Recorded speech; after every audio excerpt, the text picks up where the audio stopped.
They said Prince Valentine was too weak to wear the crown. Too soft.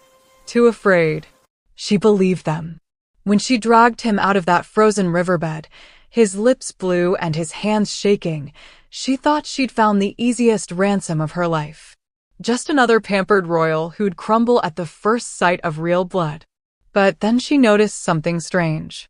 He wasn't looking at the soldiers hunting them. He was staring at his own hands, at his fingernails cutting into his palms, at the thin line of crimson pooling there. And when their eyes met, she saw it. Not fear of dying. Fear of living. That's when Petra realized the boy behind her wasn't weak. He was a weapon trying desperately not to fire. The Ironwood Forest doesn't forgive mistakes. Petra Volkov learned that truth the hard way, which is why she's still alive when so many others aren't. The trees here grow so thick that even at midday, the light barely reaches the forest floor. The air smells like rotting leaves and old death. It's the kind of place where exiles like her come to disappear.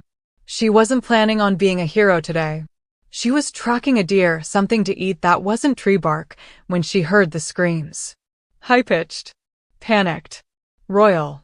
Her first instinct was to turn around. Royal problems aren't her problems anymore. Not since Tybalt Montreux exiled her 3 winters ago for the crime of saying no to a monster in a crown. But curiosity, or maybe stupidity, made her creep closer through the underbrush. That's when she saw him.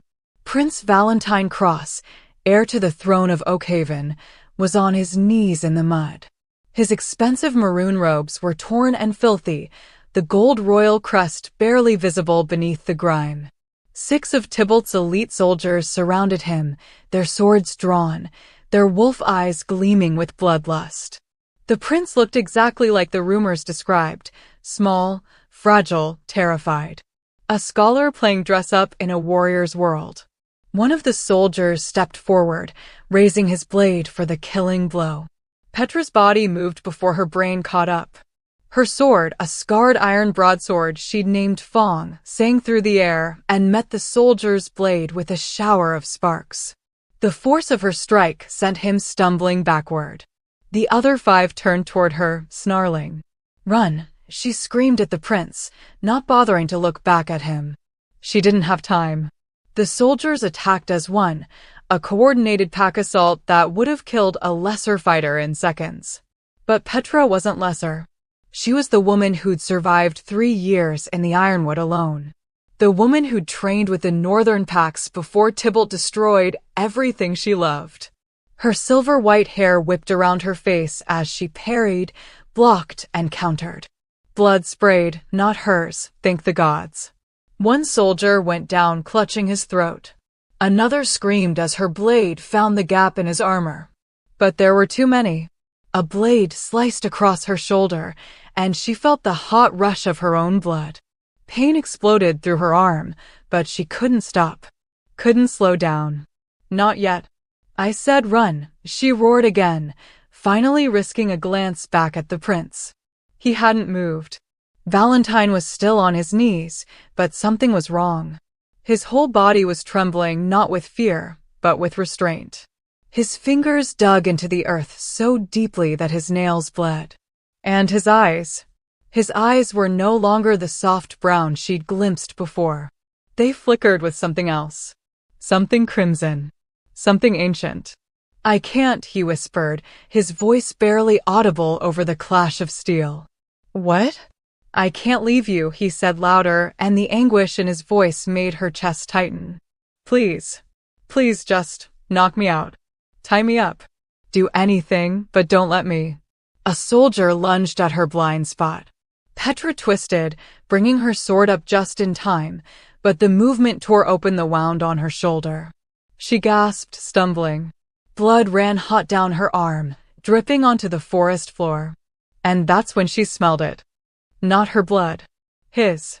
Valentine's hands were bleeding where his nails had broken skin. The scent hit the air, and every soldier froze for a heartbeat. Not because it smelled weak. Because it smelled wrong. Like ozone before lightning. Like the moment before an avalanche. Like a warning the body understands before the mind can catch up. One of the soldiers took a step back. What? What is he? Valentine's head snapped up, and Petra saw his face fully for the first time. Tears streamed down his cheeks, but his expression wasn't afraid anymore. It was apologetic. "I'm sorry," he said, looking directly at her. "I'm so sorry." His bones began to crack. "No," Petra started, but the word died in her throat. The shift wasn't like anything she'd ever seen. Normal wolves transformed smoothly, beautifully. This was violent. Valentine's body convulsed, expanding, tearing through his royal robes like they were paper. His scream started human and ended as something that made every bird in the forest take flight in terror. And then he wasn't a man anymore.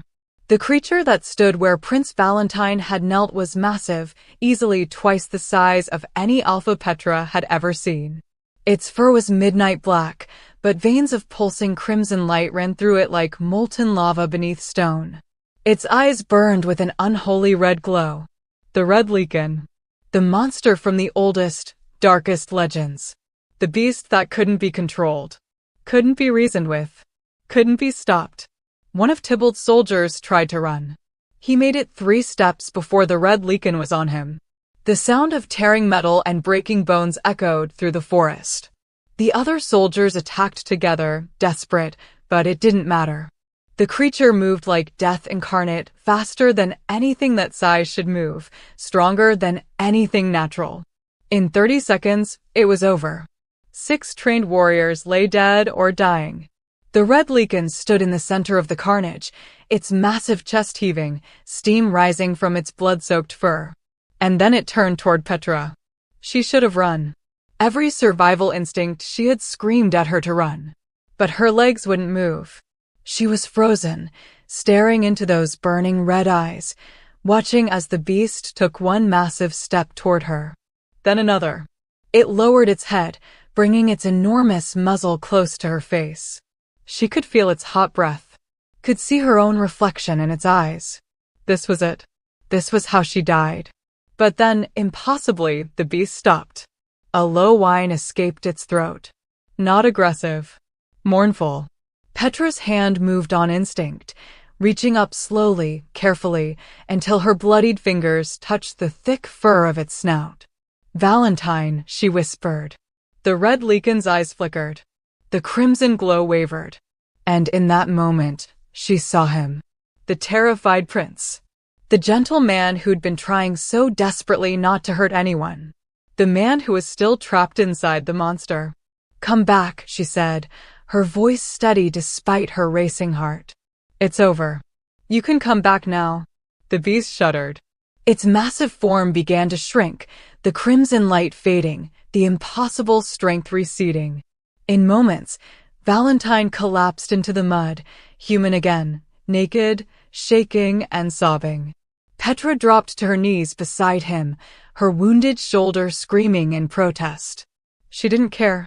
She pulled off her leather cloak and wrapped it around him, shielding him from the cold and from the sight of what he'd done. "I killed them," he whispered, his voice broken. "I killed them all."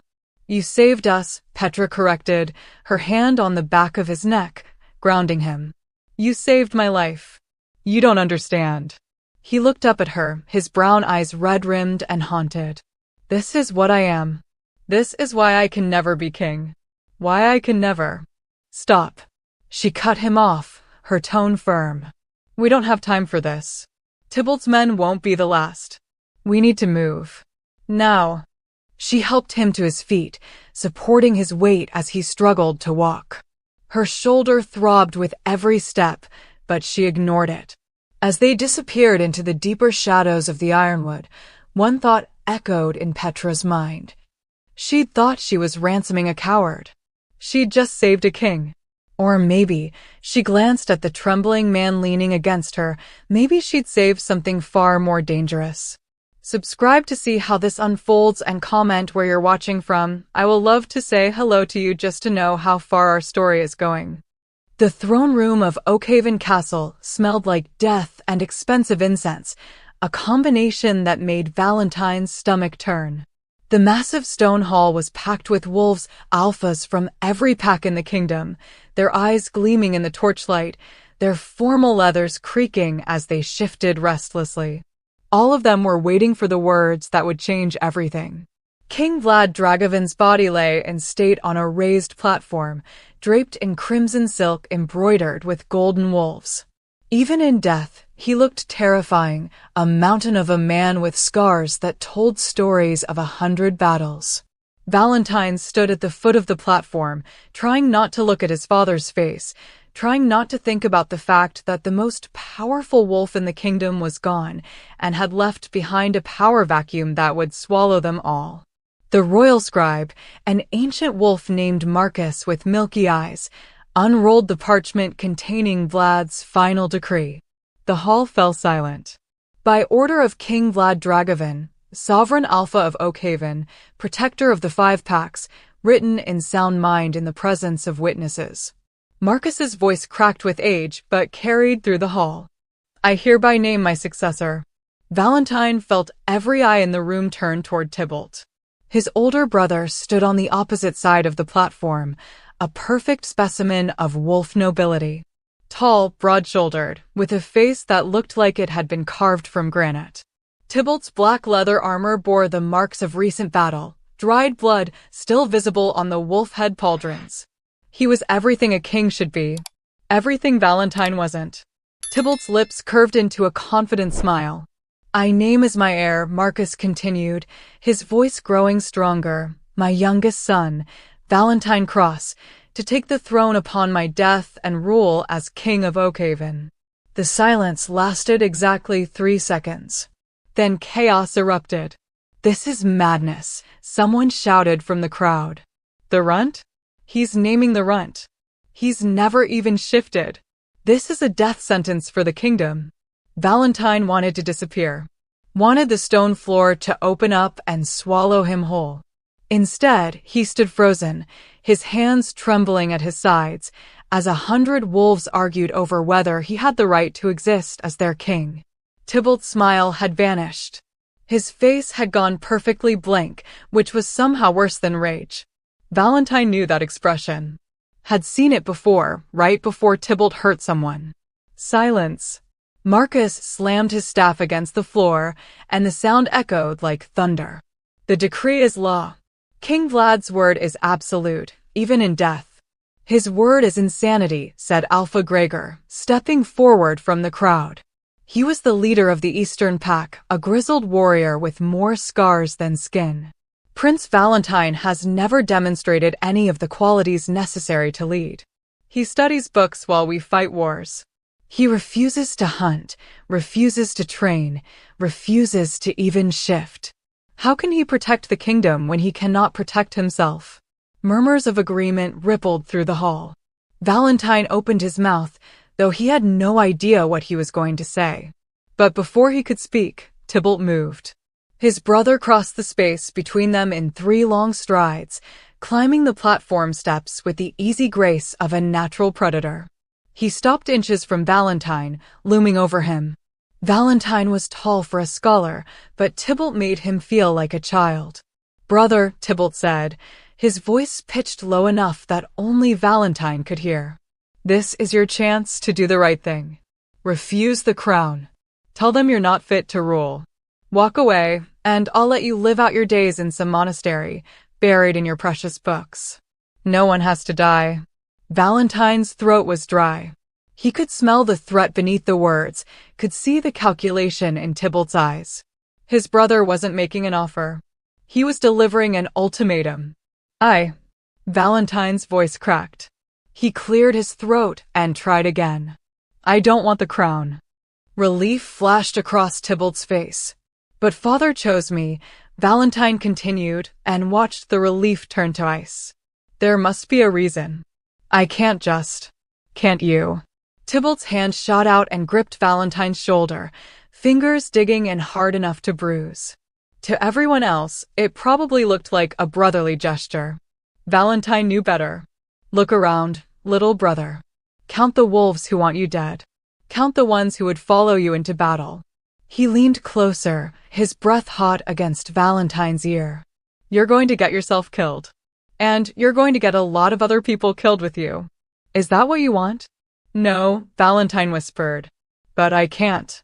Then refuse the crown. Tybalt's voice rose, loud enough now for others to hear. He released Valentine's shoulder and turned to address the hall. My brother is overwhelmed by our father's decision, as any reasonable man would be. He knows, as we all know, that he is not suited for this burden. Valentine, please. For the good of the kingdom, tell them you decline. Every face in the hall was turned toward him. Waiting. Judging. Valentine felt the familiar pressure building in his chest, the thing he'd spent his entire life trying to suppress. His fingernails were cutting into his palms again. He could feel the warmth of his own blood. Don't shift. Don't fight. Don't ever let it out. Those had been his father's last words to him, whispered from his deathbed 3 days ago. Not advice about ruling. Not wisdom about leadership. Just a desperate plea to keep the monster caged. Valentine looked at the faces surrounding him. Saw contempt, anger, fear. Saw Tybalt's cold certainty that he would break. I need time to think. There is no time. Alpha Gregor barked. The kingdom needs a king now. Not a boy who needs to think about it. Then perhaps, said a quiet voice from the shadows, the kingdom should have the king it needs. Everyone turned. Valentine's heart sank. A woman stepped forward from the back of the hall, Lady Marceline, Tybalt's most loyal advisor. She was small, elegant, and absolutely deadly. Prince Tybalt has proven himself in battle countless times. He has led armies, negotiated treaties, and earned the respect of every pack in this kingdom. Prince Valentine, with all due respect, has done none of these things. Are you suggesting we ignore the king's decree? Marcus demanded. I'm suggesting, Marceline said smoothly, that the king may not have been in his right mind when he wrote it. He was dying, in pain, possibly delirious from the poison that killed him. That's treason, Valentine said, surprising himself with the steadiness of his voice. Marceline's smile was razor-sharp. Is it treason to question whether a dying man's fevered words should doom an entire kingdom? Is it treason to choose survival over sentiment? More murmurs of agreement. Louder this time. Tybalt raised his hand, and the hall fell silent again. I don't want to dishonor our father's memory, he said, his voice heavy with false regret. But I also won't stand by and watch Oakhaven fall because of a mistake. It wasn't a mistake, Valentine said. The words came out before he could stop them. Father knew exactly what he was doing. Then explain it to us, Tybalt challenged. Tell us why he chose you. Tell us what you can offer that I cannot. Valentine's mind raced. He couldn't tell them the truth, that their father had chosen him because he was too dangerous to be anything but king, too cursed to be allowed to fade into obscurity. That the crown wasn't an honor but a cage, a way to keep Valentine where he could be watched, controlled, contained. I can't, Valentine said finally. But I trust his judgment, even if I don't understand it. Then you're a fool. Tybalt's mask finally cracked, showing the rage beneath. And you'll die a fool's death. The attack came so fast that Valentine barely registered it. One moment Tybalt was standing in front of him. The next, his brother had shifted partially, just his hands transforming into massive clawed weapons, and those claws were arcing toward Valentine's throat. Valentine's body moved on instinct, but not the way a warrior's would. He didn't block or counter. He dropped, throwing himself backward down the platform steps, tumbling in an ungraceful heap that saved his life, but destroyed any remaining shred of dignity. Tybalt's claws whistled through empty air where Valentine's neck had been a heartbeat before. The throne room erupted into chaos. Half the wolves shifted, the sound of tearing cloth and cracking bones filling the hall. Some moved to defend Valentine. Most moved to support Tybalt. Within seconds, the formal assembly had become a battleground. Valentine scrambled to his feet, his heart hammering. Blood dripped from his palms where his nails had cut deeper. The scent of it hit the air, and somewhere deep inside, the beast stirred. No, not here. Not now. If you shift here, you'll kill them all. Seize him. Tybalt roared, fully shifted now into a massive black wolf that stood nearly 7 feet tall at the shoulder. The false king will not leave this room alive. Valentine ran. It wasn't brave. It wasn't kingly. It was pure animal survival instinct. He sprinted for the side exit, dodging wolves and soldiers, his scholar's robes tangling around his legs. Behind him, he could hear Tybalt's howl of rage, could hear the thunder of paws on stone as the hunt began. The castle corridors blurred past. Valentine had spent his whole life in these halls, had memorized every secret passage, every hidden door. He used that knowledge now, taking turns that confused his pursuers, ducking through servant entrances that were too small for shifted wolves to follow. But there were so many of them. A guard caught him at the kitchen entrance, grabbing his arm. Valentine wrenched free, leaving part of his sleeve behind. Another wolf lunged from a side corridor. Valentine threw himself through a window, grateful for once for his lightweight frame, and crashed into a snowbank in the courtyard below. He could hear them everywhere now. Howls echoing off the castle walls, coordinating the hunt. Tybalt had turned the entire pack against him in minutes. Valentine staggered to his feet and ran for the only place left to go. The forest. The ironwood forest that bordered the castle grounds was forbidden for good reason. It was dense, dark, and filled with things that even wolves feared. But right now, it was also his only chance. He crashed through the tree line just as the first of Tybalt's wolves burst from the castle. Their howls followed him into the darkness, promising death. Valentine ran until his lungs burned, until his legs gave out, until he collapsed in the mud beside a half-frozen stream and finally allowed himself to feel what he'd been holding back. Not fear of dying. Fear that he'd live long enough to let the monster out. And that when he did, there would be no one left to stop him. Valentine didn't know how long he lay there in the mud, shivering. Minutes? Hours? Time had lost meaning somewhere between the throne room and this frozen hellscape. His father's ceremonial robes, deep maroon velvet that had probably cost more than a peasant's yearly income, were ruined, soaked through with icy water and forest filth. He should keep moving. He knew that. Tybalt's hunters would find him eventually. They always did. But his body refused to cooperate, muscles locked up from cold and exhaustion and the constant, grinding effort of keeping the beast caged. His hands were still bleeding. He'd wrapped them in torn strips of his robe, but crimson was already seeping through the makeshift bandages. The smell made his head swim. Don't think about it. Don't focus on the blood. Don't let it wake up. A branch snapped somewhere to his left. Valentine's head jerked up, his heart slamming against his ribs. He tried to stand, but his legs wouldn't support him. He managed to get to his knees before his vision blurred, and he nearly toppled sideways into the stream. Well, well. A voice came from the shadows, female, rough with the particular rasp of someone who'd spent years breathing cold air and would smoke. What do we have here? Valentine squinted through the darkness. At first, he saw nothing. Then movement, a figure stepping out from behind a massive oak tree. Tall, lean, wearing worn leather armor that looked like it had seen a decade of hard use.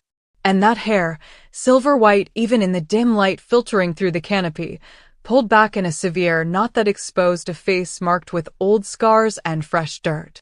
Petra Volkov. Even Valentine, who'd spent most of his life avoiding pack politics, knew that name. The exile. The woman who'd rejected an alpha's claim and paid for it with everything she had. The warrior who'd supposedly killed 6 of Tybalt's best soldiers before disappearing into the Ironwood 3 years ago. Valentine's voice came out as a croak. You're supposed to be dead. Funny, I was just thinking the same about you. Petra moved closer, circling him like a predator evaluating wounded prey. Her hand rested casually on the hilt of the enormous broadsword strapped to her back. Prince Valentine Cross. The Runt King. The boy who couldn't shift. Though I suppose king is generous, considering you're currently face down in a stream bed. I didn't ask for the crown, Valentine said, hating how defensive he sounded. Nobody asks for a crown, princeling. They take it or they die. You seem to have chosen the latter. She crouched down, getting a better look at him, and her eyes narrowed. Those are some impressive robes for a corpse. That signet ring on your finger could buy a year's worth of supplies. She reached out and grabbed his hand, examining the royal seal. Her touch was rough, calloused. Could also buy something even more valuable. Valentine tried to pull his hand back, but he had no strength left. What do you want? What do I want? Petra laughed, sharp and bitter. I want to go home, little prince. I want to walk through Oakhaven's gates without being executed on sight. I want my name restored, my honor returned. And you, she released his hand and stood, looking down at him with something between contempt and calculation. You are going to give me all of that? Understanding dawned slowly through Valentine's exhausted mind. You want to ransom me? Smart boy. Maybe there's a brain under all that pretty hair after all.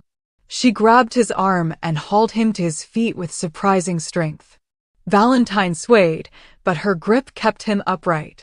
Here's how this works. I keep you alive, which, given the current circumstances, is a significant challenge.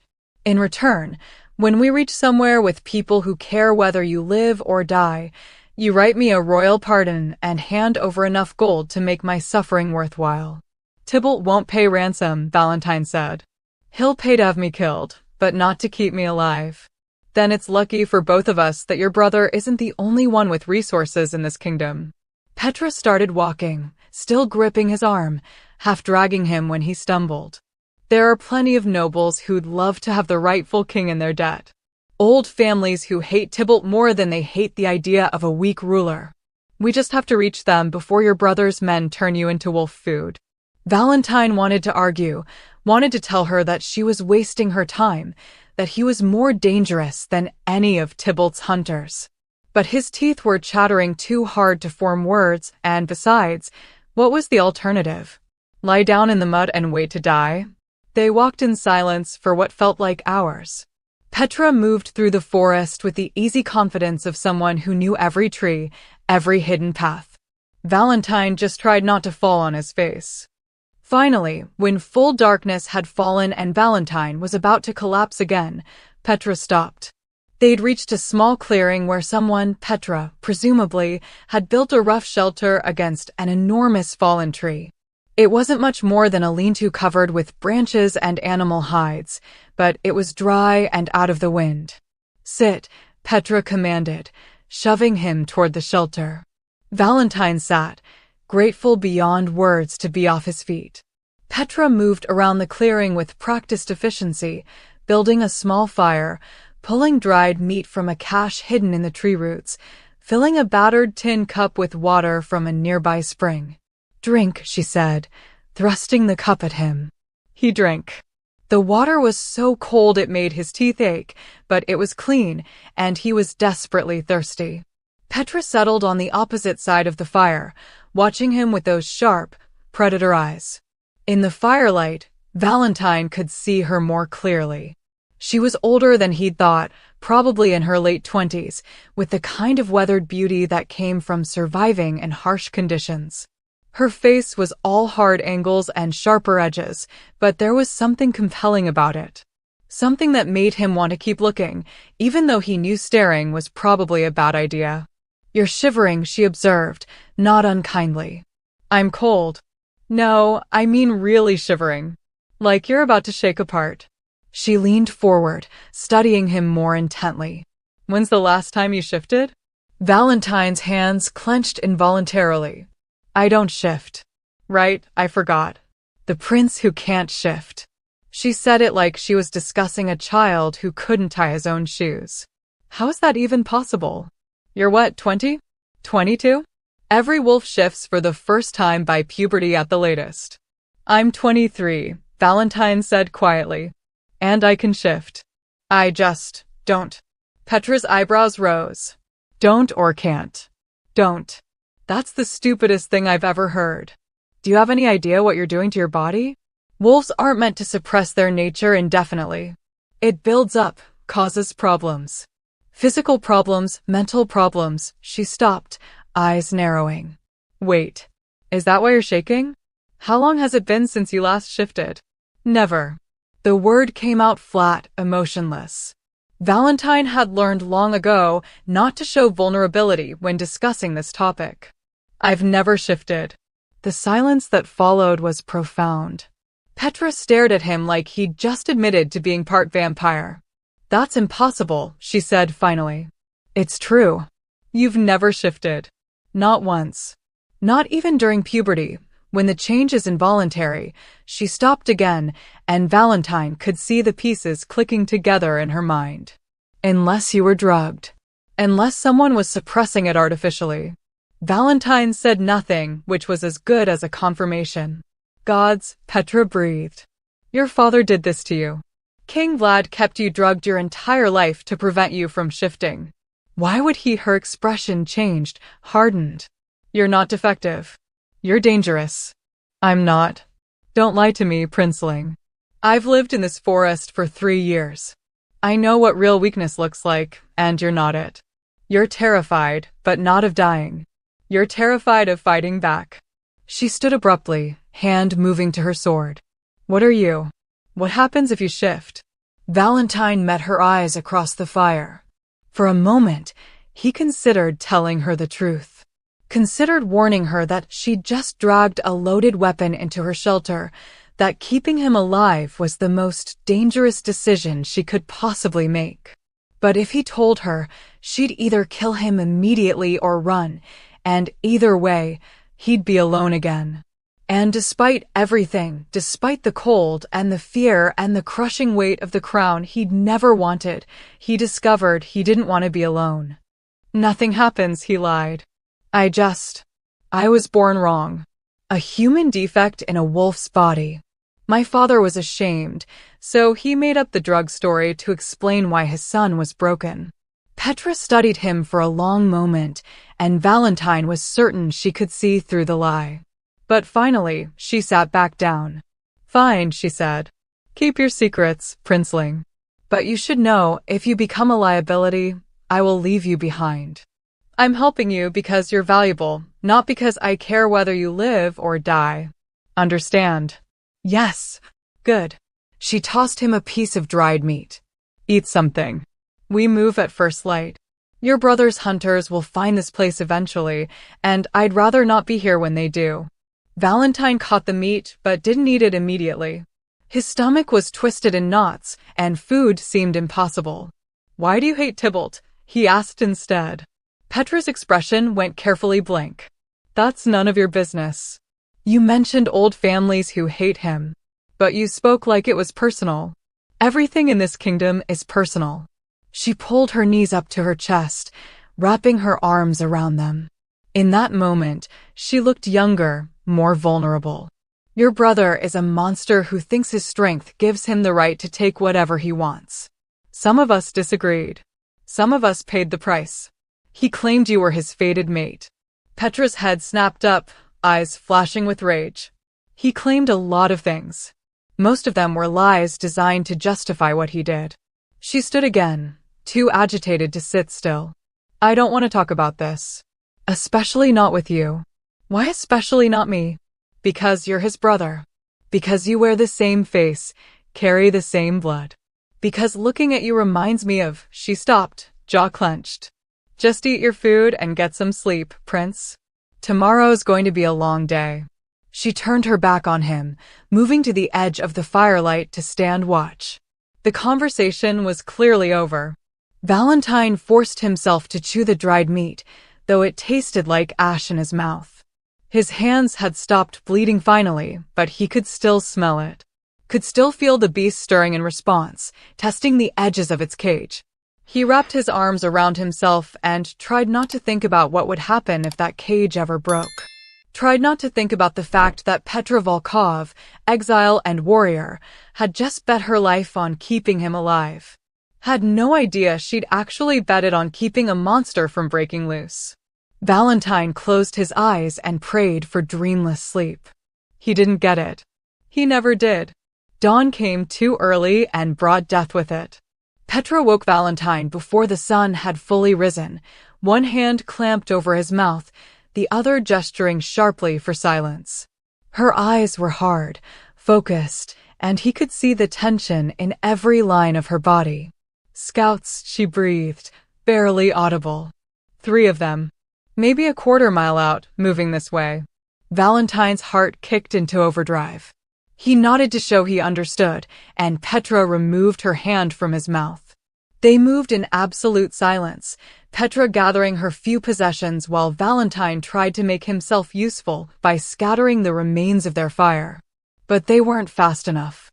The howl that split the morning air was close, too close.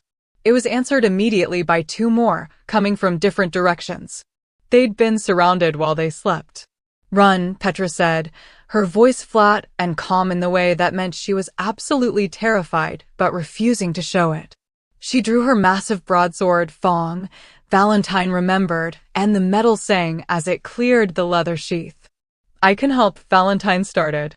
"You can die, is what you can do. And I don't get paid for a corpse." She shoved him hard toward the north. "Run, Princeling. Don't stop, don't look back. I'll catch up if I can." Valentine stumbled but caught himself. Every instinct screamed at him to argue, to fight, to do something other than abandon her. But he also knew the truth. If he stayed, he'd either be useless or he'd be something much, much worse. He ran. Behind him, he heard the crash of bodies through underbrush, the snarl of wolves, and the distinctive ring of steel meeting claw. Petra was engaging them, buying him time with her blood. Valentine's lungs burned. His legs, still weak from yesterday's flight, protested every step. But he pushed harder, crashing through the forest like a panicked deer, putting distance between himself and the sounds of combat. He made it maybe 300 yards before his foot caught on a root, and he went down hard, sliding through dead leaves and mud. He rolled onto his back, gasping, and that's when he saw him. The scout had circled around. A young wolf, maybe 18, with sandy brown fur and eyes full of eager bloodlust. He'd been ordered to kill a prince, and he'd probably been promised a fortune for success. The wolf lunged. Valentine threw up his hands uselessly, knowing it wouldn't matter, knowing this was how he died, torn apart by one of his brother's soldiers while Petra fought for her life trying to save him. Steel flashed. Petra materialized between Valentine and the wolf like an avenging spirit, her blade catching the descending claws and deflecting them with a shower of sparks. The force of the blow drove her to one knee, but she used the momentum to spin, bringing her sword around in a vicious arc that caught the wolf across the ribs. The scout yelped and staggered back, bleeding but not dead. Not even close. "I told you to run." Petra snarled at Valentine without taking her eyes off the threat. "I fell. Then fall faster." She launched herself at the scout, and the forest erupted into a whirlwind of steel and claw. Petra fought like someone who had nothing left to lose and everything to prove. She was fast, impossibly fast for someone fighting a fully shifted wolf with just a sword and leather armor. But Valentine could see she was already injured. Blood ran down her left arm from a gash he hadn't noticed before.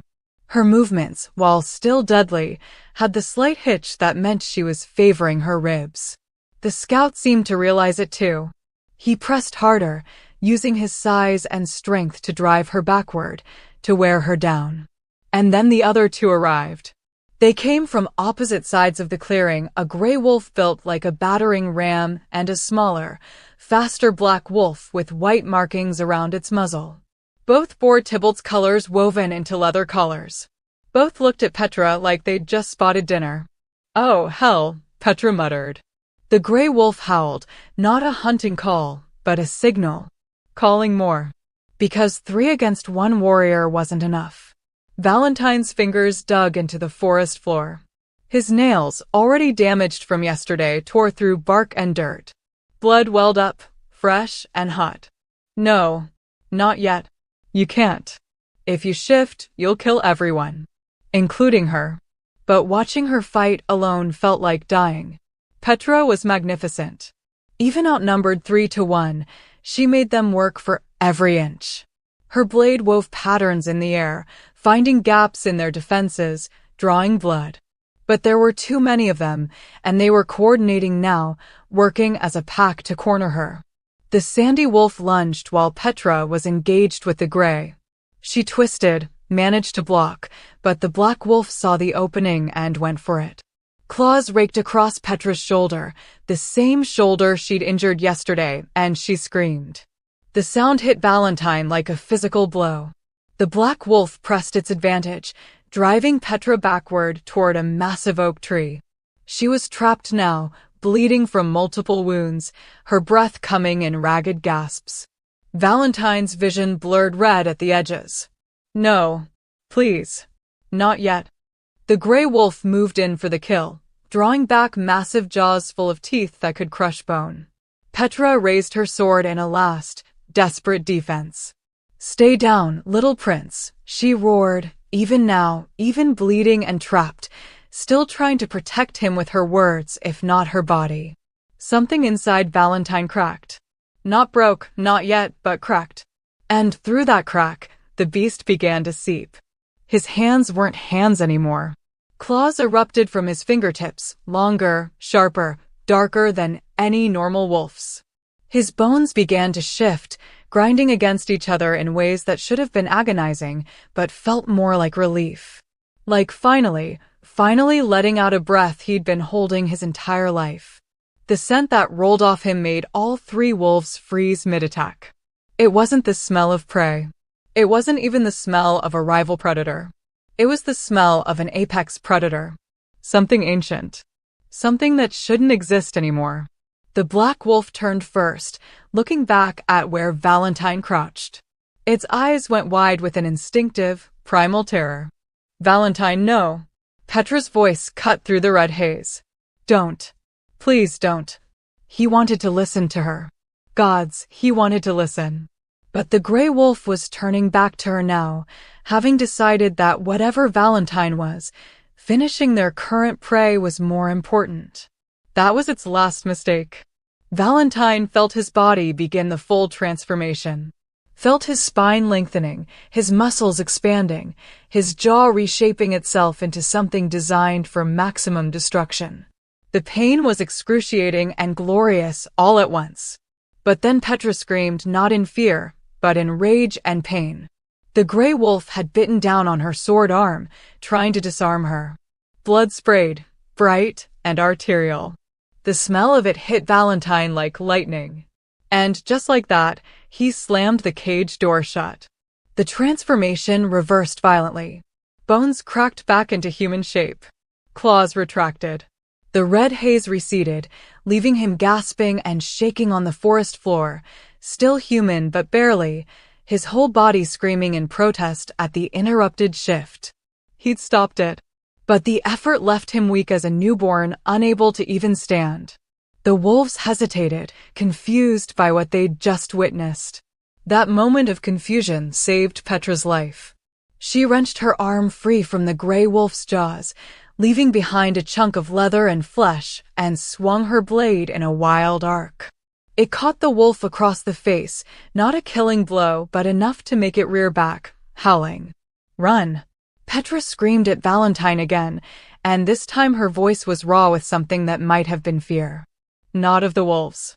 Of him. Run, you fool. Valentine tried to stand. His legs gave out. He collapsed back into the mud, vision swimming. The black wolf, braver or stupider than its companions, decided Valentine was the real threat. It charged him, jaws open, going for his throat. Petra moved. She shouldn't have been able to. She was wounded, exhausted, already fighting two other opponents. But somehow she was there, throwing herself between Valentine and the charging wolf, bringing her sword up in a last-ditch block. The blade caught the wolf's chest, but the force of the impact drove Petra backward into Valentine. They both went down in a tangle of limbs and blood. The wolf, impaled on Petra's sword, made a horrible gurgling sound and went still. The other two wolves backed away, suddenly less certain of their odds. Their pack mate was dead. The exile had proven more dangerous than they'd expected. And the prince, whatever the prince was, smelled wrong. Smelled like death and ancient nightmares. The Sandy Wolf made the decision first, turning and bolting into the trees. The Grey followed a moment later, leaving their dead companion behind. Silence fell over the clearing, broken only by harsh breathing and the distant sound of more hunters, drawn by the howls. Petra rolled off Valentine, groaning. Her shoulder was a mess, still bleeding freely. The bite on her arm looked even worse. She'd been cut in a dozen places, and Valentine could see the way she was favoring her ribs again. "Can you walk?" she gasped. "I don't know. Can you? I don't have a choice." She struggled to her feet, using her sword as a crutch. Her face was gray with pain and blood loss. "We need to move. Now. Those two are going to bring reinforcements." Valentine managed to get to his knees, then, with Petra's reluctant help, to his feet. He immediately staggered, and she caught him, even though she could barely stand herself. "What?" Petra's voice was quiet, dangerous. "What the hell was that? What were you about to become?" "I told you," Valentine said, unable to meet her eyes. "I'm defective." "That wasn't defective. That was..." She trailed off, seeming unable to find words. The smell. They were terrified. I was terrified. "What are you?" "Someone who needs your help getting out of here before more of them arrive." For a moment, he thought she'd press the issue. Thought she'd demand answers or maybe just leave him there to die, ransom be damned. But then she shook her head, as if clearing it. "Fine. We'll talk about this later." She started moving, leaning heavily on him even as he leaned on her. "But if you ever start to shift again, if you feel it coming, you tell me. You warn me. Understand?" "I understand." They stumbled away from the clearing together, two broken people holding each other upright, leaving a trail of blood behind them that any half-decent tracker could follow. Valentine's hands were shaking again. Not from cold this time, but from the effort of holding the beast back. It had come so close. So terrifyingly close. And the worst part? The beast had wanted to help. Had wanted to protect her. That was the real nightmare. Not that he might lose control and hurt someone, but that he might lose control and destroy the one person who'd tried to save him. He glanced at Petra's profile as they walked. Her jaw was set, her eyes scanning the forest for threats, her whole body radiating stubborn determination, despite the wounds that should have dropped her hours ago. She was extraordinary. And if he didn't find a way to control himself, she was going to die because of him. Valentine tightened his grip on her waist, helping support more of her weight, and prayed to gods he didn't believe in for the strength to keep the monster caged. At least a little while longer. They made it another 2 miles before Petra finally collapsed. Valentine caught her before she hit the ground, barely managing to lower her gently against the trunk of a massive pine. Her face was the color of old parchment, her lips tinged blue. Blood had soaked through the makeshift bandages she'd torn from her own cloak, and the ground beneath her was turning dark with it. "I'm fine," she muttered, even as her eyes struggled to focus. "Just need a minute." "You need more than a minute." Valentine's hands hovered uselessly over her wounds, afraid to touch them, afraid of what his touch might trigger. "You need a healer. Medicine. Probably several stitches and about 3 days of bed rest." "Well, since we're fresh out of all those things, I'll settle for not bleeding to death in the next hour." She tried to laugh, but it came out as a pained wheeze. "There's a cave. 1/4 mile west. Used it last winter. Defensible. We can stop there." "You can't walk a 1/4 mile. Watch me."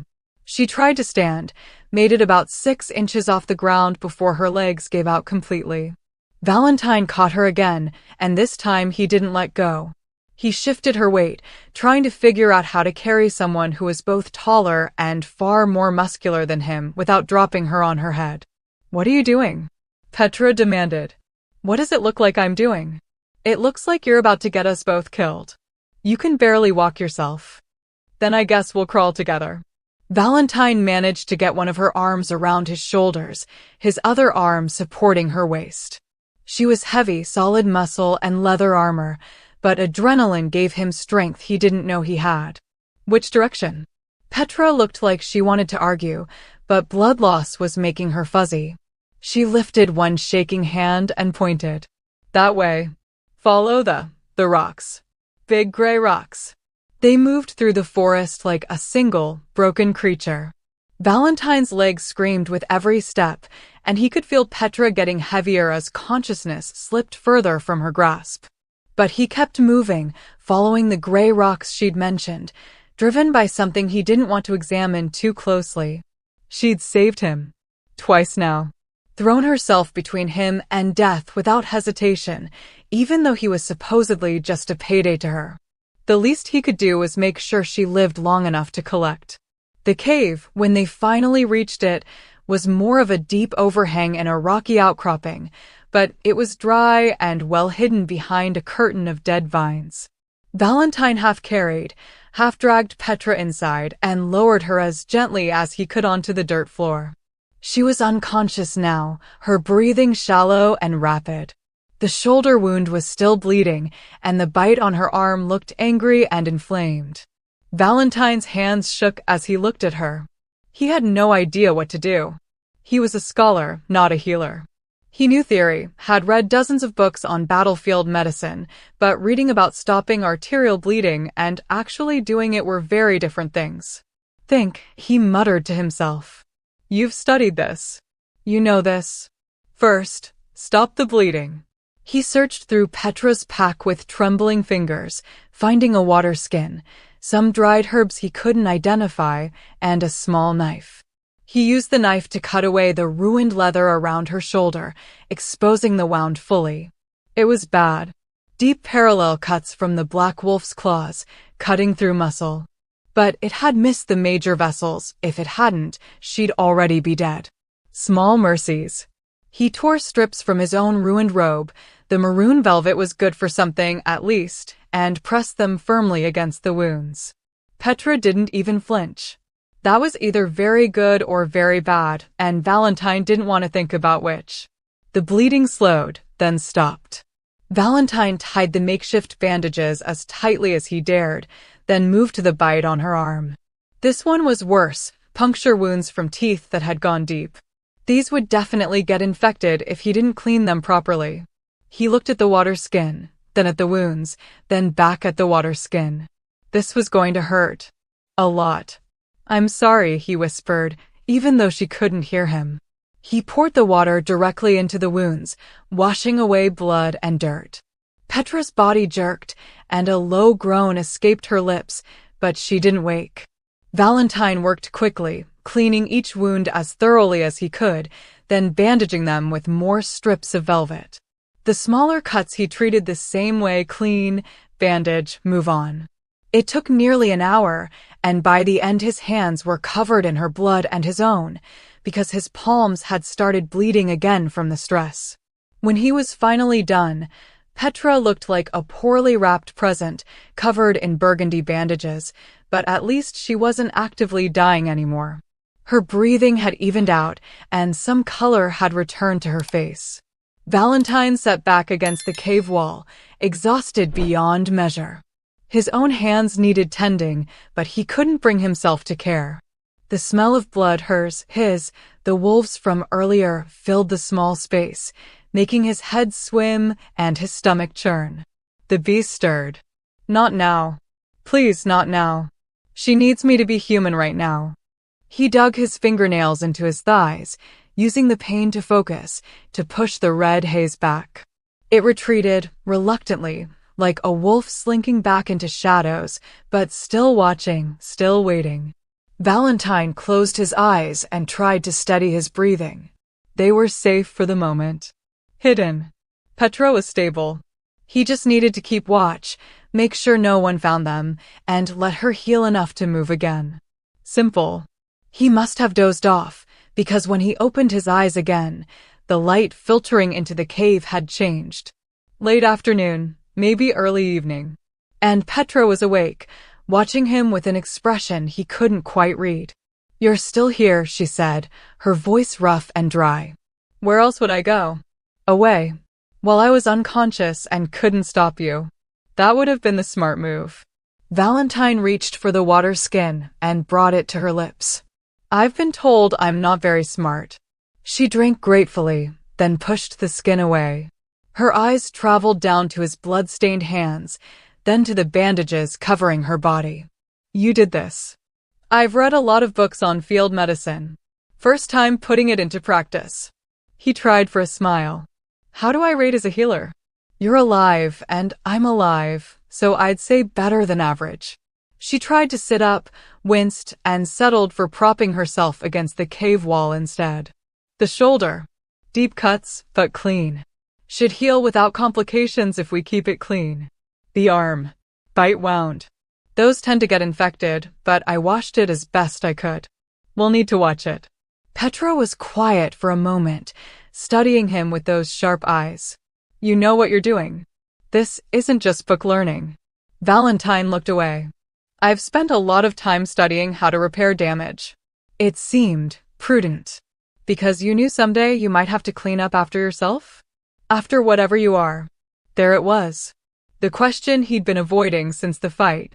I'm not going to hurt you, Valentine said quietly. That's not what I asked.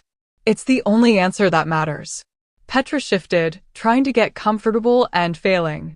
When you almost shifted back there, when whatever you were started coming out, the wolves ran. They didn't just retreat tactically. They ran. I've been fighting wolves my whole life, and I've never seen that kind of fear. She paused. I felt it too. That smell, that presence. It was like standing next to something that shouldn't exist. Something that breaks the natural order. Valentine said nothing. What could he say? She was right.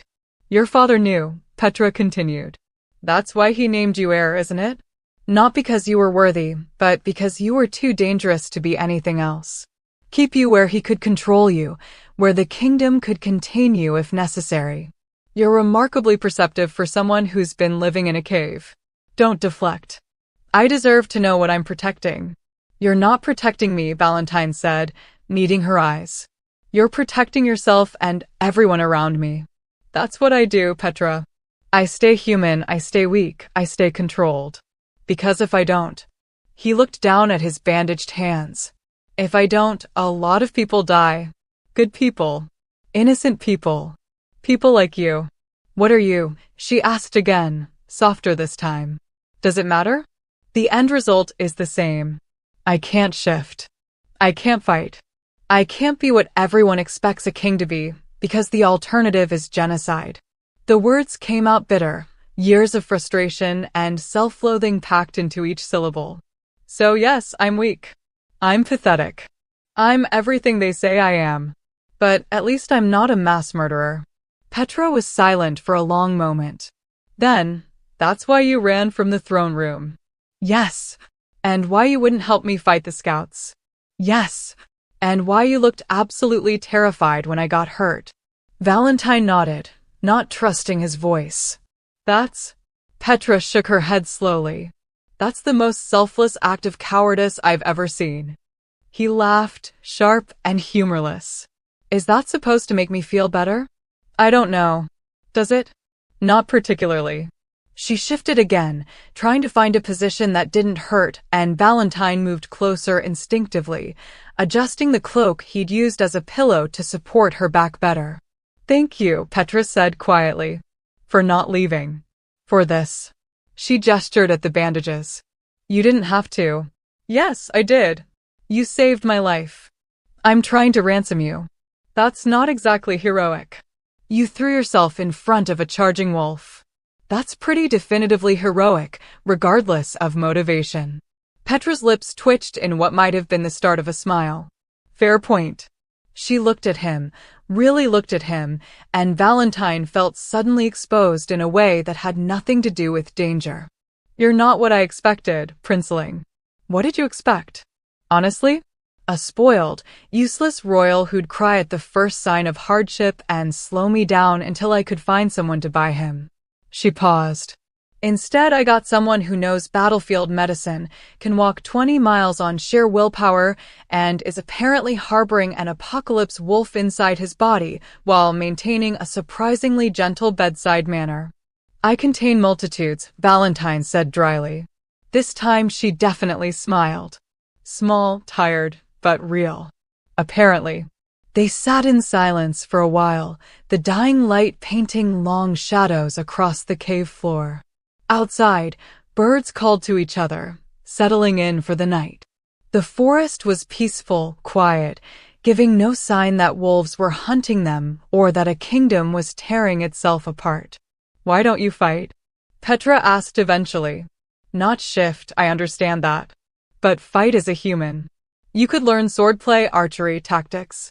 You'd still be at a disadvantage against shifted wolves, but you wouldn't be helpless. Because fighting as a human means drawing blood. Mine, theirs, doesn't matter. The smell of it." Valentine trailed off. "It wakes something up. Makes it harder to keep control. So I don't fight. I don't train. I don't even hunt. I've spent my entire life trying to be as far from violence as possible." That must have been lonely. The observation caught Valentine off guard. He'd expected judgment, pity, maybe contempt. Not understanding. "Yes," he admitted. "Very lonely." "For what it's worth," Petra said, "I think you're fighting harder than anyone realizes. Including yourself." Valentine looked at her, this warrior woman covered in bandages and dirt and blood, still fierce even in weakness, and felt something shift in his chest.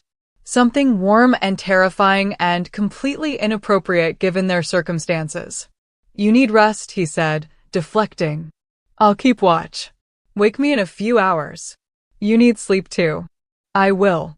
He wouldn't, and they both knew it, but Petra was too tired to argue. Within minutes, her breathing had evened out into sleep. Valentine sat in the growing darkness, watching the cave entrance, listening for sounds of pursuit. His hands had stopped shaking, but he could still feel the beast inside, closer to the surface than it had been in years. Petra had asked what he was. He hadn't really answered, because he didn't know how to explain it.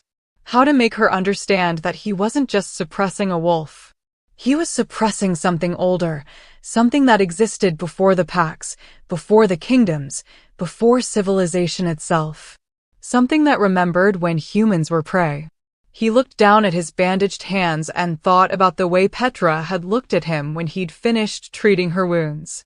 Not with fear or disgust, but with something almost like respect.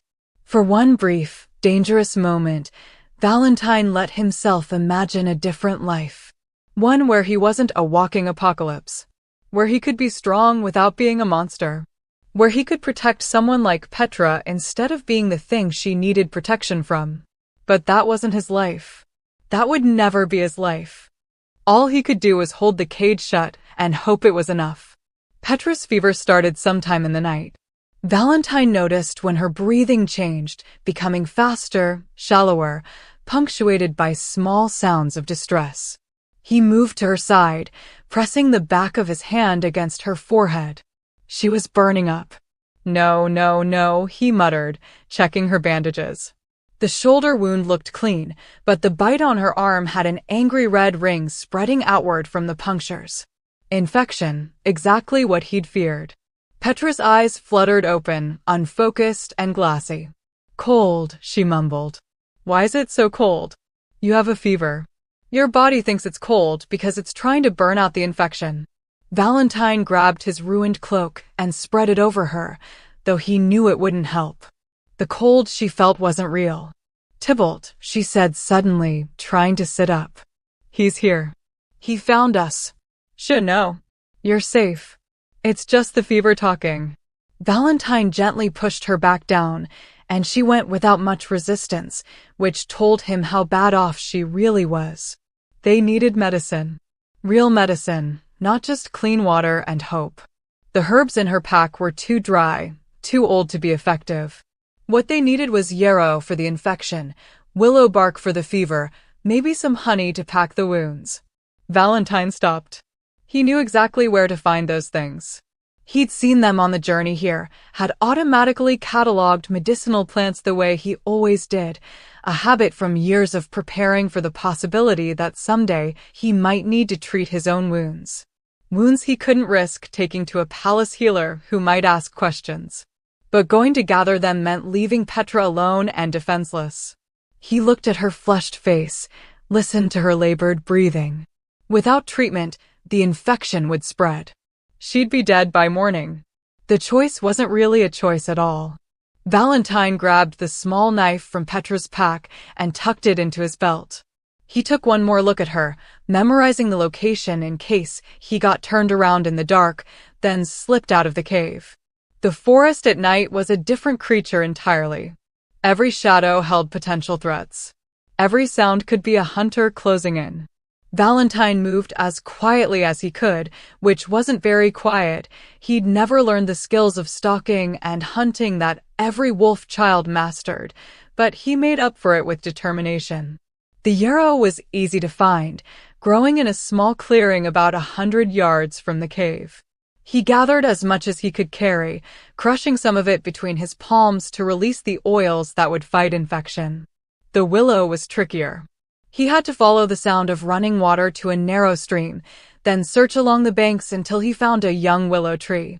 He cut several strips of bark, trying to remember the proper amount. Too little would be useless. Too much could be dangerous. He was on his way back, arms full of plants, when he heard voices. Valentine froze, dropping into a crouch behind a fallen log. Two men, or wolves in human form, more likely, were moving through the forest not 30 yards from his position. Both carried torches, and both wore Tybalt's colors. Picked up a trail about a mile south, one was saying. Lots of blood. The exile's probably already dead. Prince wants her alive if possible, the other replied. Says she is something that belongs to him. Yeah, his brother. Though why he wants that weakling back alive is beyond me. Seems like it'd be easier to just.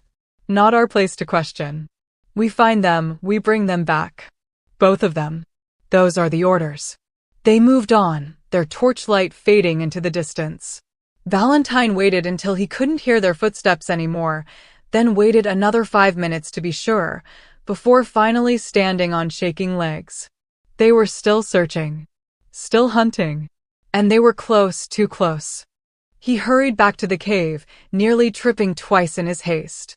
Petra was thrashing now, caught in the grip of fevered dreams, muttering words he couldn't make out.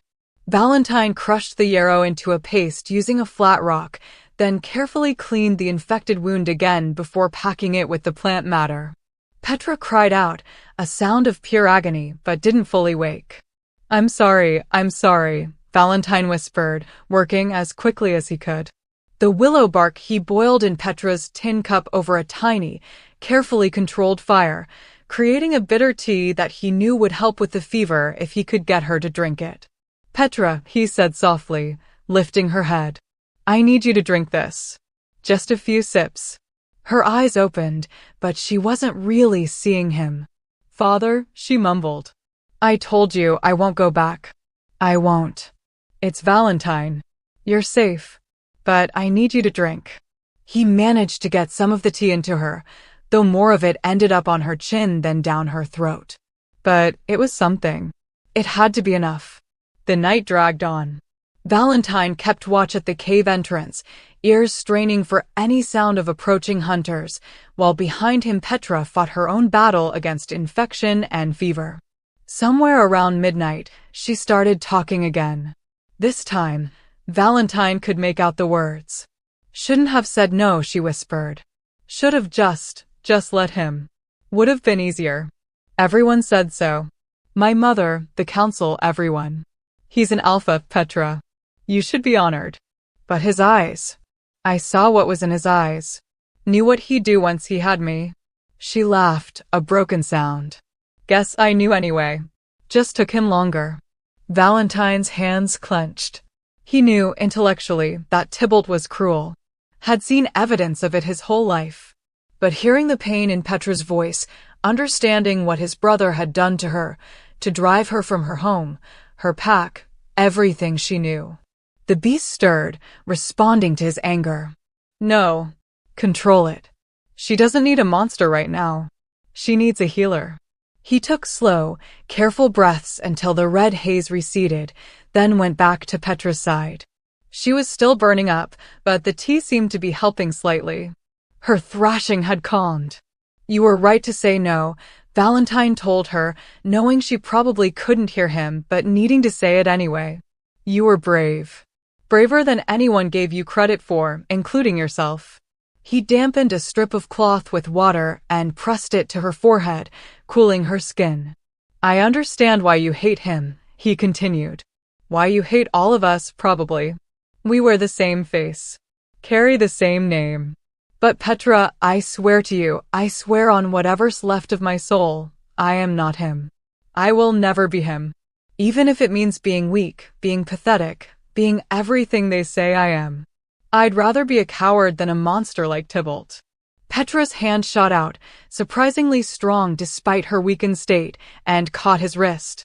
Her eyes opened, clearer now, focused on his face. You're not weak, she said, her voice hoarse but certain. And you're not a coward. You're just fighting a different war than the rest of us. Petra, you're feverish. You should rest. Shut up and listen to me, princeling.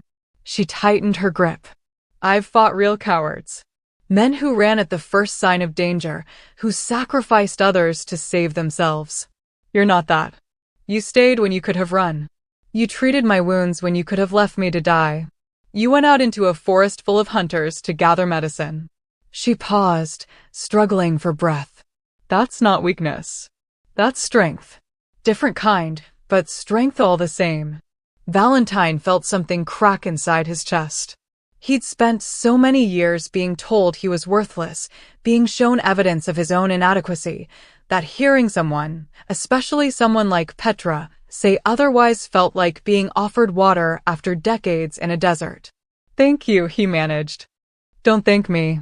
Just don't let them make you believe you're nothing. Tybalt, the court, all of them. They're wrong. Her eyes started to drift closed again. You're more king than Tybalt will ever be. She slipped back into feverish sleep, but her words lingered in the quiet cave. Valentine sat with her through the rest of the night, changing the yarrow poultice when it dried out, giving her more willow tea whenever she'd accept it, keeping watch for hunters who might find them. By dawn, the fever had broken. Petra woke slowly, blinking against the weak sunlight filtering into the cave. She looked terrible, pale, hollowed out, covered in sweat, but her eyes were clear. How long was I out? She asked, her voice barely a whisper. Most of the night. Your arm got infected. She looked down at the fresh bandages, at the yarrow poultice. You gathered medicine. I had to leave you for a bit. I'm sorry. You should have left me permanently. But there was no heat in the words. Would have been the smart play. I'm tired of making the smart play. Valentine helped her sit up, supporting her back. Besides, you still owe me a ransom negotiation. Can't collect if you're dead. Petra snorted, then winced as the movement pulled at her wounds. Right. The ransom. About that. We can discuss it later. Right now, we need to move. I heard hunters last night. They're close. How close? Close enough that staying here isn't an option. Petra tried to stand and immediately swayed. Valentine caught her, letting her lean her full weight against him. I can make it, she insisted. I know you can. But that doesn't mean you have to do it alone. They gathered what little they had and left the cave, moving slowly through the forest. Petra insisted on walking under her own power, though she kept one hand on Valentine's shoulder for balance. By mid-morning, they reached the river. It was wider than Valentine had expected, moving fast with spring runoff and completely blocking their path north. On the far side, he could see what looked like a road, actual civilization, or at least evidence of it. There's a bridge, Petra said, pointing downstream. About a mile. Guarded usually, but maybe. Wait. Valentine held up a hand. Listen. Voices. Coming from the direction of the bridge. They crept closer, staying hidden in the underbrush until they could see the bridge clearly. 6 soldiers in Tybalt's colors stood guard at the near end. And on the far side, Valentine could see more shapes moving. They'd posted guards on both sides. "We can't cross here," Petra said. "And I can't swim that river in my condition. The current would take me." "Then we don't swim it."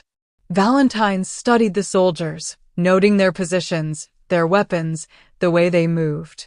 An idea was forming. A dangerous, stupid idea that had almost no chance of working. But it was the only idea he had. "What are you thinking?" Petra asked, watching his face. "I'm thinking," Valentine said slowly, "that maybe it's time I start acting like a prince." He stood up, stepping out of the underbrush before Petra could stop him. "Good morning, gentlemen," he called out, his voice carrying across the water. "I don't suppose any of you would be willing to let a prince cross your bridge?" The soldiers spun, weapons drawn, eyes wide with surprise. For a moment, no one moved. Then one of them, older, with lieutenant's markings, started to laugh. "Prince Valentine," the man said, shaking his head. "Prince Tybalt said you'd probably do something stupid like this. Walk right up and surrender." "I'm not surrendering," Valentine said, walking toward the bridge with his hands raised and empty. Behind him, he could sense Petra tensing, preparing to fight or run or both. "I'm negotiating." "Negotiating what?" "You've got nothing to bargain with, boy." "Don't I?" Valentine stopped at the foot of the bridge, close enough now to see their faces clearly. "I'm the heir King Vlad named, the rightful king of Oakhaven. And you 6 are currently engaged in treason by preventing your king from crossing his own land." "Your brother's the king now," another soldier said. "Took the crown right after you ran away like a coward." "My brother took a crown that wasn't his to take. That's called usurpation, not succession." Valentine kept his voice level, reasonable, like he was discussing theory with fellow scholars rather than facing down 6 armed men. "Which means that every soldier following his orders is complicit in overthrowing the rightful government. That's a capital crime, gentlemen. Punishable by death." The soldiers exchanged glances. Valentine could see doubt creeping into their expressions. "Now," he continued, "I understand you're just following orders. You probably don't care much about succession politics. You just want to serve your kingdom and go home to your families. I respect that. Which is why I'm willing to offer you all full pardons for your participation in this rebellion, provided you stand aside and let me pass." "And if we don't?" the lieutenant asked. "Then when I reclaim my throne, and I will reclaim it, one way or another, I'll remember every face here. I'll remember who chose to side with a usurper over their lawful king." Valentine met each man's eyes in turn. "I don't want to be that kind of king. The kind who punishes soldiers for following bad orders. But I will be if you force my hand." The silence stretched out. Valentine could feel sweat running down his back despite the cool morning air. This was the longest bluff of his life, and if it didn't work, he and Petra were both dead. "How do we know you'll keep your word?" one of the younger soldiers asked. "About the pardons?" "You don't," Valentine said honestly. "You have to decide whether you trust me more than you trust Tybalt. Whether you believe I'm the kind of man who keeps his promises or the kind who breaks them. Look at me. Look at what I've done. I ran rather than fight my own brother in the throne room. I could have stayed, could have let it turn into a bloodbath. But I chose to leave, to protect the court from violence, even though it made me look weak." He paused. "Does that seem like a man who'll go back on his word? Or does it seem like a man who'll go to extraordinary lengths to avoid unnecessary bloodshed?" The soldiers were wavering. Valentine could see it. They'd expected a coward, a weakling who'd beg for his life. Instead, they'd gotten someone who sounded like he actually believed he was their king. Because, Valentine realized with some surprise, he did believe it. For the first time in his life, he wasn't just accepting the crown because his father had demanded it. He was claiming it because it was his right, his responsibility. "Let him pass." The lieutenant's voice was quiet, but firm. The other soldiers looked at him in surprise. "Sir," one asked. "I said let him pass." Both of them. The lieutenant looked at Valentine with something that might have been respect. I served under your father for 20 years, boy. And he always said that the most important quality in a king wasn't strength or cunning. It was honor. The ability to do the right thing even when it cost you everything. He stepped aside, clearing the path to the bridge. You've got your father's honor. That's good enough for me. Thank you, Valentine said, meaning it. He turned and gestured for Petra to join him. She emerged from the trees, moving carefully, keeping her good hand near her sword. The soldiers watched her warily. Her reputation had clearly preceded her, but none moved to stop them. They crossed the bridge together, Valentine supporting Petra when she stumbled, both of them expecting at any moment for the soldiers to change their minds, for arrows to fly, for the trap to snap shut. But they made it to the other side unharmed. The lieutenant watched them go, then called out, "Prince Valentine." Valentine turned. Your brother is hunting you with everything he has. Every pack, every soldier. He's not going to stop until you're dead. The man's expression was grim. Whatever you're planning, you'd better do it fast. Because Tybalt is consolidating power, and soon it won't matter who Vlad named. Tybalt will have too much support to challenge. I understand. Thank you for the warning. They continued down the road, leaving the bridge and its guards behind. When they were finally out of earshot, Petra let out a long breath. That, she said, was either the bravest or the stupidest thing I've ever seen. Probably both. Valentine was shaking now, adrenaline wearing off. I can't believe it worked. I can. Petra looked at him sideways, reassessing. You have a king's mind, princeling. Even if you don't have a king's body. The way you spoke to them, the logic you used, that was impressive. I just said what seemed reasonable. Most people panic in situations like that. They threaten, they bluster, they make promises they can't keep. You actually thought about what they needed to hear. What would make them willing to let us go? She shook her head. Your father chose you for a reason. Maybe it wasn't just about containing what you are. Maybe he saw this, the diplomat, the thinker. The kind of king who can win battles without fighting them. Valentine didn't know what to say to that. He'd spent so long thinking of his father's choice as a burden, as a cage, that the idea it might also have been an expression of faith felt foreign. Come on, Petra said, starting to move again. We need to get off this road before those soldiers change their minds. And I need to find somewhere to rest before I fall on my face. They walked in companionable silence, and Valentine realized with a strange sense of surprise that despite everything, the danger, the wounds, the fever, he felt something he hadn't felt in a very long time. Hope. Maybe Petra was right. Maybe he could be a different kind of king. Not the warrior Tybalt was, but something else. Something the kingdom needed just as much. If he could just stay alive long enough to prove it. And if he could keep the monster caged long enough to become the man he needed to be. They'd been walking for 3 hours when Petra suddenly went rigid beside him. We need to leave the road, she said, her voice tight. Now. Valentine didn't question her. They'd just reached a dense section of forest where ancient oaks crowded close to the path, their branches forming a canopy that blocked most of the sunlight. He helped Petra into the shadows, both of them moving as quickly and quietly as her injuries allowed.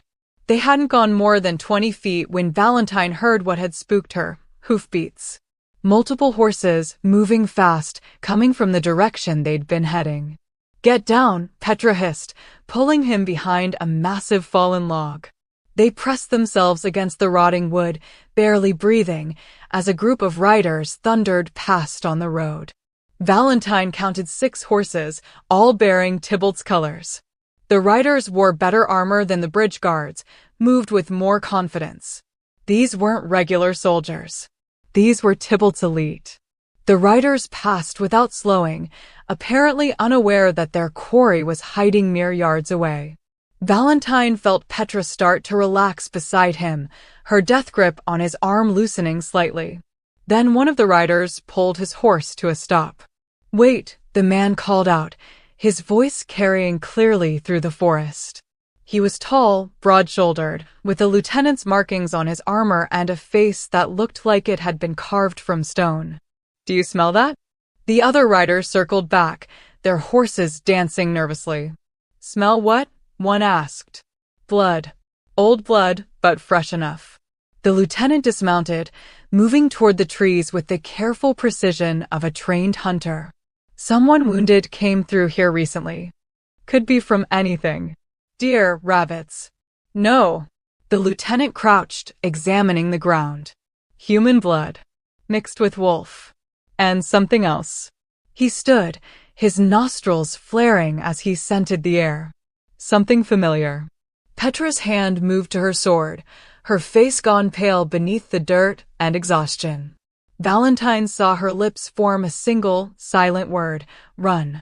But before either of them could move, the lieutenant's head snapped toward their hiding spot. "Petra," he said, his voice filled with disbelief. "Petra Volkov, is that you?" For a long moment, no one moved. Then Petra slowly stood, keeping one hand on the log for support, the other on her sword hilt. "Hello, Marcus," she said, her voice carefully neutral. "It's been a while." The lieutenant, Marcus, stared at her like he was seeing a ghost. 3 years. 3 years we thought you were dead." Tybalt said. He stopped, his eyes hardening. "What are you doing here? And who's that with you?" Valentine had no choice but to stand as well. Marcus's eyes widened further when he saw the torn royal robes, the signet ring. "Prince Valentine." Marcus's hand moved to his sword. "Prince Tybalt has declared you an enemy of the crown. I'm authorized to bring you back by any means necessary." "Tybalt isn't the crown," Valentine said. "He's a usurper." "That's not for me to decide." Marcus took a step closer, his gaze moving between Petra and Valentine with growing confusion. "What are you doing with the exile, my prince? Do you know who she is?" "What she did?" "I know exactly who she is," Valentine said. "She saved my life." "She's a traitor." "She rejected an Alpha's bond claim, fled her duty to the pack." "She rejected a monster," Petra cut in, her voice sharp as broken glass. "There's a difference." Marcus flinched like she'd struck him. "You don't understand what you did. What it cost. Prince Tybalt. After you left, he was." "I don't care what he was," Petra said. "I told him no." "That should have been enough. You were his fated mate." Marcus's voice rose, frustration breaking through his professional calm. "The bond between you is blessed by the moon itself. You can't just reject that because you're afraid."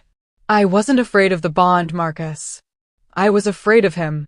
Petra's words fell like stones in the sudden silence. "I felt what was underneath that bond. The cruelty, the need to control, to possess. He didn't want a mate. He wanted a trophy. Something to own." "You're wrong," Marcus said, but his voice lacked conviction. "He loved you. Still loves you in his way. His way involves hunting me through a forest for 3 years. His way involves exiling me from my home, my family, everything I knew. That's not love, Marcus. That's obsession." Valentine felt something stirring inside him, responding to the emotion in Petra's voice, the pain beneath her anger. The beast, always watching, always waiting, began to wake. And with it came something else. Something Valentine had never felt before. Jealousy. Hot, possessive, irrational jealousy at the idea of Tybalt claiming Petra, marking her, making her his. The logical part of Valentine's mind knew it was insane. He'd known Petra for less than a week. She was only helping him for the ransom, and the fact that she'd rejected Tybalt should make him feel relief. Not this burning anger that someone else had dared try to claim her. But the beast didn't care about logic. The beast knew only one thing: mine. Valentine's fingernails began to lengthen into claws. "Valentine," Petra said sharply, not looking at him but somehow sensing the change. "Don't." He tried to control it, tried to push the beast back down, but the jealousy was feeding it, making it stronger. His vision began to tint red at the edges. Marcus noticed. His eyes went wide, his sword clearing its sheath in a smooth, practiced motion. "What's wrong with him?" Nothing, Petra said quickly, moving to put herself between Valentine and Marcus. He's just tired, injured. His eyes, Marcus whispered. They're glowing. Gods, they're actually glowing red. The other riders had dismounted now, forming a loose circle around them. Valentine could smell their fear, could hear their hearts hammering, and the beast liked it. Wanted more of it. Wanted to show these wolves what a real predator looked like. Marcus, you need to leave, Petra said, her voice low and urgent. Right now. Take your men and go. For your own safety. I have orders to bring back the prince. I don't care about your orders. If you don't leave right now, you're all going to die. Marcus looked at her, then at Valentine, who was now visibly trembling with the effort of holding the shift back. Understanding dawned in the lieutenant's eyes, followed immediately by terror. What is he? Marcus breathed. Something you don't want to fight, Petra said. Something none of us want to see. Valentine felt his spine beginning to reshape, felt his bones starting to crack and reform. The pain was excruciating and glorious, and he wanted to give in, wanted to let it happen, wanted to show them all. Petra's hand pressed against his chest, right over his heart. Valentine, she said, looking directly into his glowing eyes. Look at me. Focus on me. It was the physical contact that did it. Her palm against his chest, warm and solid and real, anchoring him to his human form. The beast hesitated, confused by the sensation, and in that moment of confusion, Valentine slammed the cage door shut again. The transformation reversed violently. His claws retracted, his bones snapped back into human configuration, the red glow faded from his eyes. He collapsed forward, catching himself on Petra's shoulders, gasping for breath. That's it, Petra murmured, supporting his weight. You're okay. You held it back. Marcus and his men were backing away, their faces pale, their hands trembling on their weapons. What in the gods' names was that? Marcus demanded. That, said a new voice from the road, was my dear little brother almost showing you his true face. Everyone turned. Tybalt sat astride a massive black warhorse, looking every inch the conquering king. He wore full armor, black steel chased with gold, the royal crest emblazoned across his chest. Behind him, at least 20 more soldiers waited, all armed, all ready. They'd been herded. Marcus and his men hadn't been searching randomly. They'd been driving Valentine and Petra exactly where Tybalt wanted them. Into a trap. Hello, brother, Tybalt said, dismounting with easy grace. His eyes swept over Valentine's disheveled appearance, then moved to Petra. His expression changed, becoming something darker, more intense. And hello, my love. It's been far too long. I'm not your love, Petra said, but Valentine could hear the tremor in her voice. I was never your love. No? Tybalt walked closer, ignoring Valentine completely, his entire focus on Petra. Strange. Because I can still feel the bond between us. Can you feel it, Petra? That pull, that connection the moon blessed us with? You can run from it, you can deny it, but you can't destroy it. Watch me. Tybalt smiled, and it was the cruelest expression Valentine had ever seen. I've been looking for you for 3 years. 3 years of knowing you were out here alone, suffering, when you could have been at my side. Safe. Protected. Loved. Imprisoned, Petra corrected. Controlled. Owned. Semantics.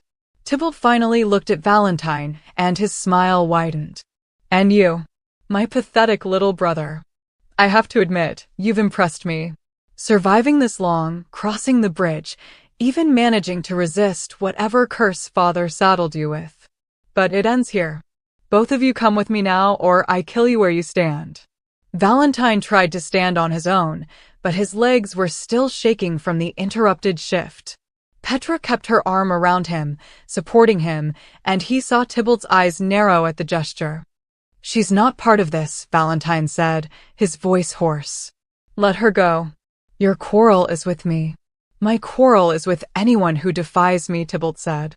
And Petra has been defying me for 3 years. But you're right that you're the priority. So here's my offer. You come quietly, accept that the crown is mine, and I'll let Petra walk away. She can disappear back into her forest, live out her miserable existence in peace. Refuse, and I'll make her watch while I have you torn apart. Then I'll take her back to the castle in chains and finish what we started 3 years ago. Valentine felt the beast stirring again, responding to the threat against Petra. But he was too weak now, had used too much strength holding it back before. If he tried to shift now, in his current state, he might not be able to control it at all. Valentine, don't, Petra said quietly, reading his intentions. Don't you dare. I'm not going to let him hurt you. And I'm not going to let you sacrifice yourself for me. We find another way. There is no other way, Tybalt said, sounding almost bored. Marcus, take them. The lieutenant hesitated, clearly still shaken by what he'd almost witnessed. But orders were orders. He moved forward, reaching for Valentine. That's when Petra moved. She was wounded, exhausted, barely able to stand on her own. But she was also a warrior who'd survived 3 years in the Ironwood alone, and when she drew her sword, it was with the speed and precision of someone who'd spent every day of those 3 years training. Her blade was at Tybalt's throat before anyone could react. Nobody moves, she said, her voice deadly calm, or your usurper king dies. The soldiers froze. Tybalt went very, very still, his eyes locked on Petra's face. There she is, he said softly, and there was genuine admiration in his voice. The woman I fell in love with. The warrior who'd rather die fighting than live in submission. Gods, I've missed you. Shut up, Petra said, but Valentine could see her hand shaking slightly on the sword hilt. The fever, the wounds, the exhaustion, they were all catching up with her. She wouldn't be able to hold this position long. Let Valentine walk away, she continued. Let him leave, and I'll come with you. Willingly. No more running, no more fighting. You get what you want. No, Valentine said immediately. Petra, no. Shut up, princeling. She didn't take her eyes off Tybalt. Do we have a deal? Tybalt's smile was triumphant. Oh, my love. You really think I'm going to let him walk away? After everything? After the way he's looked at you, the way you've protected him. He laughed. I may be cruel, but I'm not stupid. I can smell it on both of you. That bond forming. That connection. You think I'll let my little brother steal my fated mate? I'm not your mate, Petra said through gritted teeth. Not yet. But you will be. Once I've killed Valentine, once you have no one left to run to, no one left to protect, you'll accept the bond. You'll have no choice. Tybalt's eyes gleamed. And it will be sweeter for the wait. That's when Petra made her decision. She spun, grabbed Valentine, and threw him with all her remaining strength. Valentine barely had time to register what was happening before he was airborne, flying backward off the road, down into the ravine he hadn't even realized was there. He caught a glimpse of Petra's face, determined, fierce, already mourning, before the world tilted and he was falling. He hit the slope hard, tumbling, crashing through undergrowth and over rocks. Above him, he could hear Petra screaming defiance, the sound of swords clashing, Tybalt shouting orders. Then he hit the bottom of the ravine and everything went dark. Valentine woke to darkness and the smell of his own blood. For a moment, he couldn't remember where he was or how he'd gotten there. Then it all came rushing back, Petra throwing him, the fall, the sound of her screaming his name as he disappeared over the edge. Petra. He tried to sit up and immediately regretted it. Pain exploded through his ribs, his left arm hung at an odd angle, and something warm trickled down the side of his face. But he was alive, which meant Petra's desperate gambit had worked. She'd saved him again. And she'd sacrificed herself to do it. Valentine forced himself to his feet, using a tree for support. The ravine was deep, at least 50 feet down, with steep, rocky sides.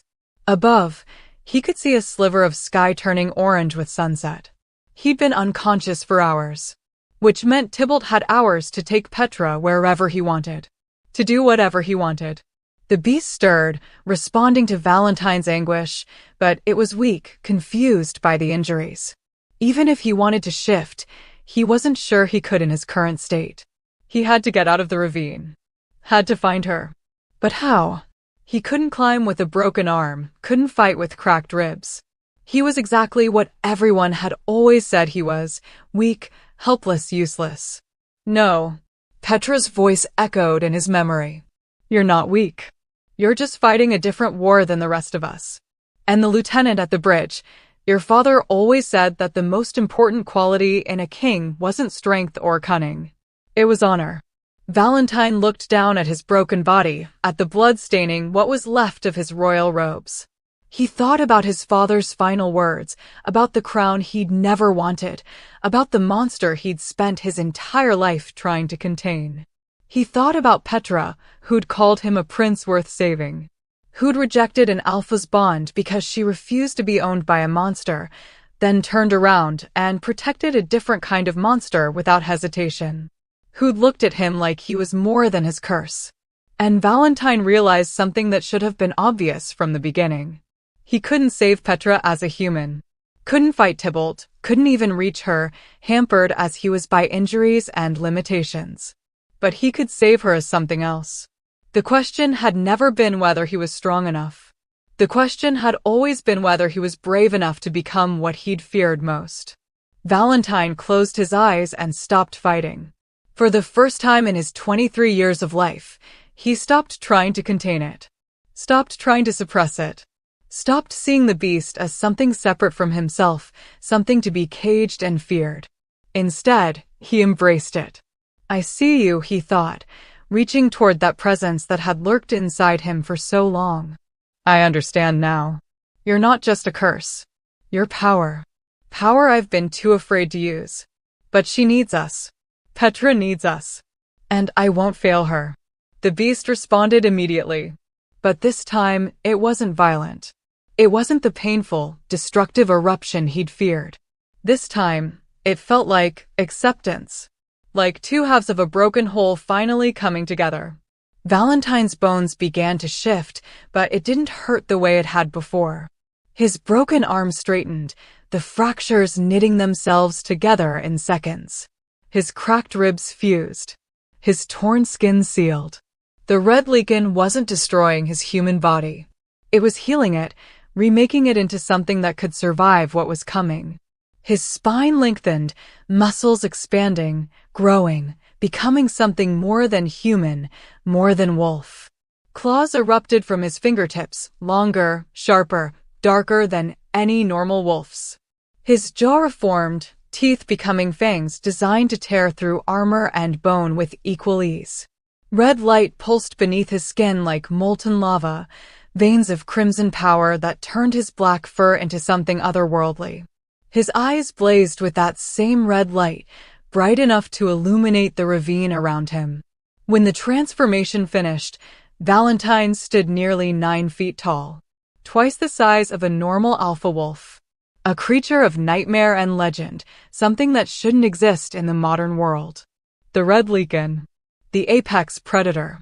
The monster his father had spent a lifetime trying to contain.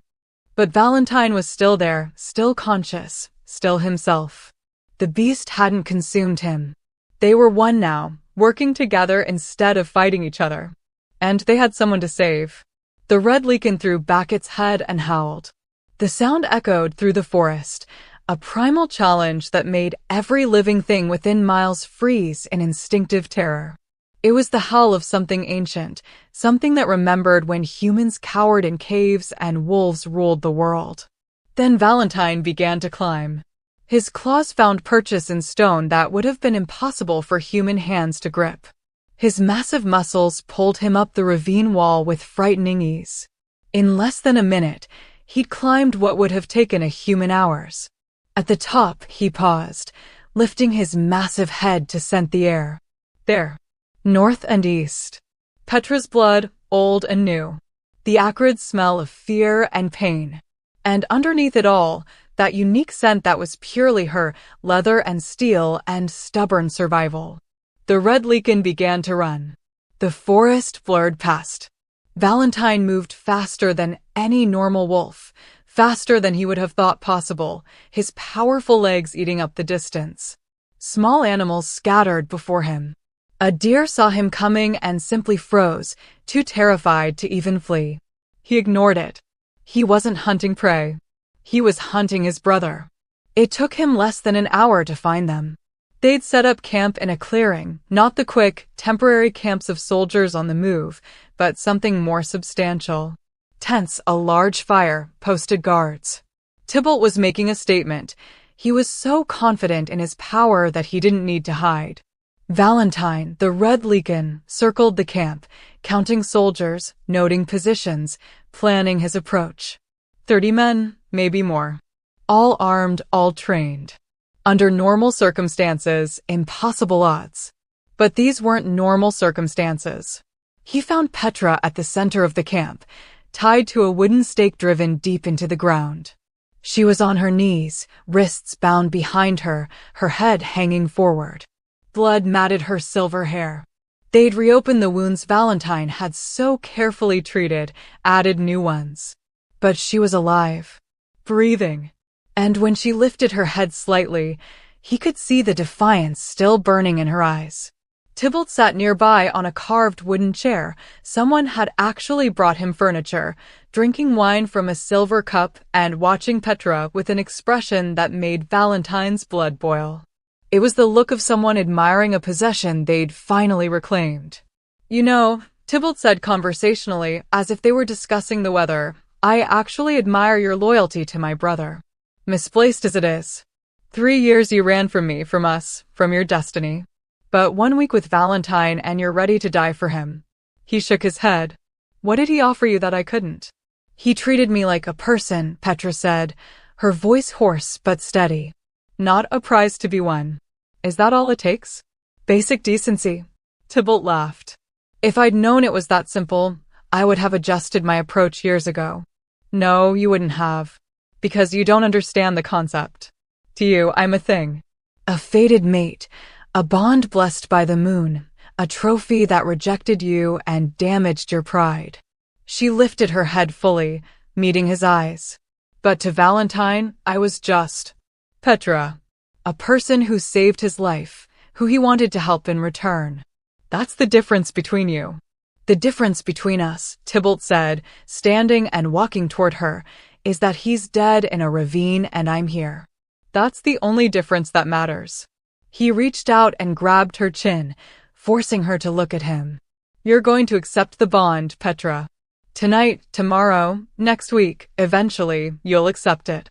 And when you do, when I finally claim what's mine, you'll forget all about my pathetic little brother and whatever fantasy you built around him. I'd rather die. No, Tybalt said softly, dangerously. You'll rather live. Because I'm going to make sure dying is never an option. I'm going to keep you alive, keep you healthy, keep you just comfortable enough that death seems like more effort than surrender. And eventually. The howl that split the night cut him off mid-sentence. Every head in the camp turned toward the sound. The guards grabbed their weapons, shifting into defensive positions. The fire seemed to dim, as if afraid to draw attention. And Valentine stepped into the light. The Red Legion was massive, terrifying, otherworldly in the flickering firelight. Crimson light pulsed beneath black fur, eyes blazed like hot coals, claws gouged deep furrows in the earth with each step. It moved with predatory grace, radiating power and barely contained violence. The soldiers began backing away immediately. Some shifted into their wolf forms instinctively, preparing to fight or flee. Others simply stood frozen, trapped between training and primal fear. Tybalt stared, his face going pale, his hand dropping away from Petra's chin. No, he whispered. That's not possible. Father said, he said it was controlled. He said you'd never. The Red Legion's lips pulled back, revealing fangs that could tear through steel. When it spoke, the voice was Valentine's, but layered with something older, deeper, more primal. You took her from me. For words. That's all it took for the camp to descend into chaos. Half the soldiers broke and ran immediately, their nerves shattered by the sight and sound of the red lichen. The others attacked, either braver or stupider, their weapons and claws meeting fur and muscle and finding both harder than stone. Valentine didn't fight like a normal wolf. He fought like a force of nature, too fast to track, too strong to stop, too vicious to survive. His claws sheared through armor like parchment. His jaws closed on a soldier's shield and crushed the metal like paper. When he moved, he left broken bodies and torn earth in his wake. It wasn't a battle. It was a massacre. And through it all, Valentine remained conscious, remained in control. The beast wasn't driving him. They were working together, united by a single purpose: save Petra. Tybalt had shifted into his own wolf form, a huge black alpha, nearly 8 feet tall, covered in battle scars. He was formidable, dangerous, exactly the kind of warrior a kingdom would want as their king. But he wasn't the red lichen. "Brother," Tybalt snarled, circling Valentine slowly. "Listen to me. Whatever father told you, whatever you think you are, you don't have to do this. We can work together. Rule together. You have the power, I have the experience. Together, we'd be unstoppable." Valentine's response was to charge. Tybalt barely managed to dodge, rolling aside as massive claws tore through the space where he'd been standing. He came up swinging, his own claws raking across Valentine's shoulder, drawing blood. The wound sealed almost immediately, the red lichen's healing factor closing the gash before it could bleed. Tybalt's eyes widened. "What are you?" "You're better," Valentine growled and attacked again. This time, Tybalt couldn't dodge. Valentine's claws caught him across the chest, tearing through fur and flesh and cracking the ribs beneath. Tybalt screamed, stumbling backward, blood pouring from the wound. "Stop," he gasped. "Valentine, stop. I'm your brother. You stopped being my brother when you hurt her." Valentine's jaws closed on Tybalt's shoulder, lifting the alpha off the ground and shaking him like a rag doll. Bones cracked. Tybalt's struggles grew weaker. Then Valentine threw him, sending the black wolf flying through the air to crash into a tree trunk with a sickening crunch. Tybalt tried to stand and couldn't. His back legs wouldn't support him anymore. He shifted back to human form, revealing the full extent of his injuries, deep claw marks across his chest, his shoulder torn open, his spine damaged. "Please," he wheezed, looking up at the red lichen looming over him. "I'm sorry. I'll leave. I'll give up the crown. Just please." Valentine's human mind knew he should stop. Knew that killing Tybalt would make him exactly what he'd always feared becoming, a monster. But the beast was screaming for blood, for justice, for revenge against the creature that had hurt their mate. Their mate. The thought brought Valentine up short. Mate. Not ransom. Not companion. Mate. The bond Tybalt had spoken of, the connection Petra had rejected when offered by a monster, was Valentine any different? He was standing over his brother, covered in blood, one word away from becoming a kinslayer. Was this really who he wanted to be? The red lichen's head turned toward Petra, still tied to the stake, still watching with wide eyes. She wasn't afraid of him, he could smell that much. But she wasn't encouraging him either. She was just waiting, trusting him to make the right choice. Valentine's massive jaws opened, moving toward Tybalt's throat. The alpha closed his eyes, accepting death. Then Valentine's teeth closed on the ropes binding Petra instead. He tore through them easily, freeing her hands. She stumbled forward, and Valentine's massive form was there to catch her, to support her weight, to keep her from falling. "Valentine," she whispered, reaching up to touch the massive wolf's face. "You're still in there. You're still you." The red lichen rumbled, not a growl, but something almost like a purr. Its massive head rubbed against her shoulder, gentle despite its size and power. Behind them, Tybalt tried to crawl away, tried to escape while Valentine was distracted. Valentine's head snapped around, his eyes blazing. But he didn't attack. Instead, he placed himself between Petra and Tybalt, making his position clear: she is mine to protect. And if you ever threaten her again, there won't be mercy a second time. Tybalt understood. He could see it in the way his face went pale, in the way he stopped crawling and simply lay there, broken and defeated. The crown is yours, Tybalt gasped. Take it. Take it all. Just let me live. Valentine turned his back on his brother, dismissing him as a threat. His attention returned to Petra, who was swaying on her feet, her wounds and exhaustion finally catching up with her. The camp around them was empty now. The soldiers had either fled or were lying still, no longer a danger. And standing at the center of the carnage, a massive red lichen gently supporting a wounded warrior, Valentine realized something. He'd spent his whole life fearing this power, fearing what he might become if he ever let go. But the true monster had never been the beast. It had been the choice of how to use it. Valentine walked Petra away from the destroyed camp, his massive red lichen form moving slowly to match her stumbling pace. She kept one hand buried in his fur, using him for support, and he could feel her trembling with exhaustion and pain. They made it perhaps 100 yards before she finally collapsed. Valentine shifted back immediately, the transformation reversing in seconds. One moment he was a 9-foot monster of legend, the next he was human again, naked, covered in blood that wasn't his own, but whole and uninjured. He caught Petra before she hit the ground, lowering her gently against a tree trunk. "I'm fine," she mumbled, even as her eyes struggled to focus. "Just need a minute." "You need a healer," Valentine said, examining her wounds with growing concern. They'd reopened almost all of the cuts he'd treated, added new ones, and she'd lost far too much blood. "We need to get you back to." "No."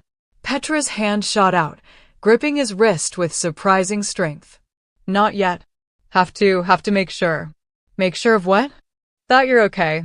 Her eyes finally focused on his face, searching. "You shifted. Fully shifted. Are you still you?" Valentine felt something warm unfurl in his chest at the concern in her voice. Even now, even wounded and exhausted, she was worried about him. "I'm still me," he said softly. "The beast and I, we came to an understanding. It's not separate anymore. It's just part of who I am. And Tybalt. Alive. Broken, but alive. I let him live." Petra's expression shifted, became something complicated relief mixed with what might have been pride. "That took more strength than killing him would have." "I'm not so sure about that." Every instinct was screaming at me to finish it. The beast wanted his blood. Valentine looked down at his hands, still stained with evidence of the violence he'd unleashed. "But you were watching. And I didn't want you to see me become what I've always feared. What you've always feared is exactly what saved me tonight." Petra's hand moved from his wrist to his cheek, her touch gentle despite the roughness of her calloused palm. "You're not a monster, Valentine. You're a king who finally accepted his power." Valentine wanted to believe her. Wanted to think that what he'd done tonight was justified, necessary, even noble. But he'd felt the joy the beast took in the destruction, the savage satisfaction of dominating his enemies. That darkness was part of him now, acknowledged and integrated rather than caged. Was that really better? Or had he just learned to make peace with being a monster? "We should get you back to the castle," he said, deflecting. "You need medicine, rest, actual healers instead of a scholar with book knowledge and desperation." "The castle where your brother's soldiers are waiting?" "The castle where half the court wants you dead." Petra shook her head. "That's a death trap. It's also the only place with resources to help you. And after tonight, after what they saw, what I did, I don't think anyone's going to argue about whether I have a right to that throne." Valentine stood, then crouched back down and carefully lifted Petra into his arms. She was too weak to protest, though he could see her wanting to. "I can walk," she said anyway.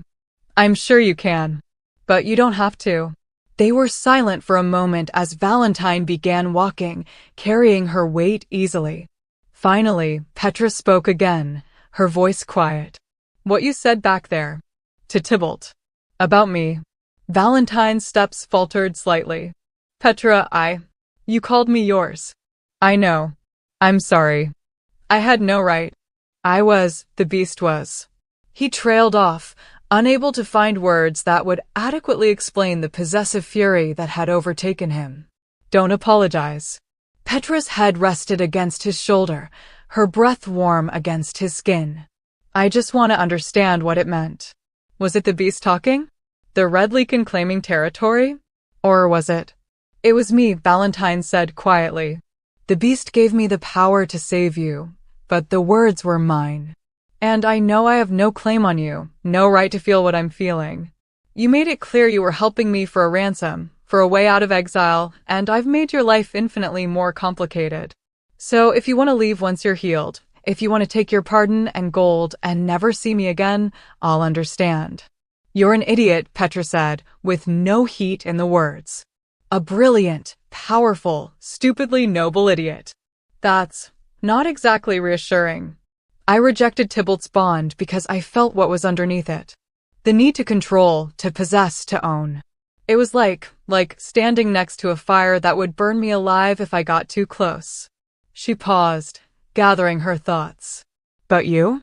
When you look at me, when you touch me, it doesn't feel like burning. It feels like coming in from the cold. Like safety. Like choice. Valentine's throat tightened. Petra. I'm not done.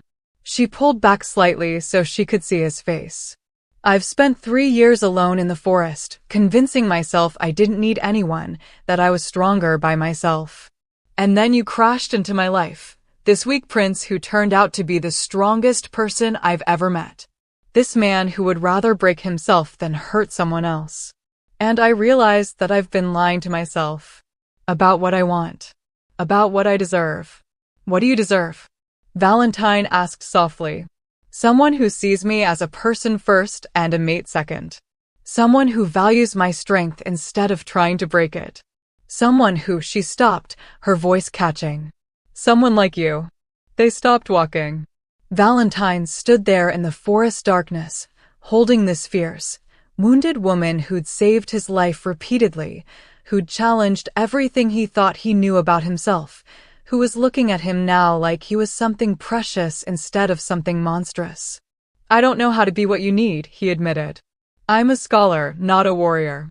I've spent my whole life running from power, and now I have more of it than I know what to do with.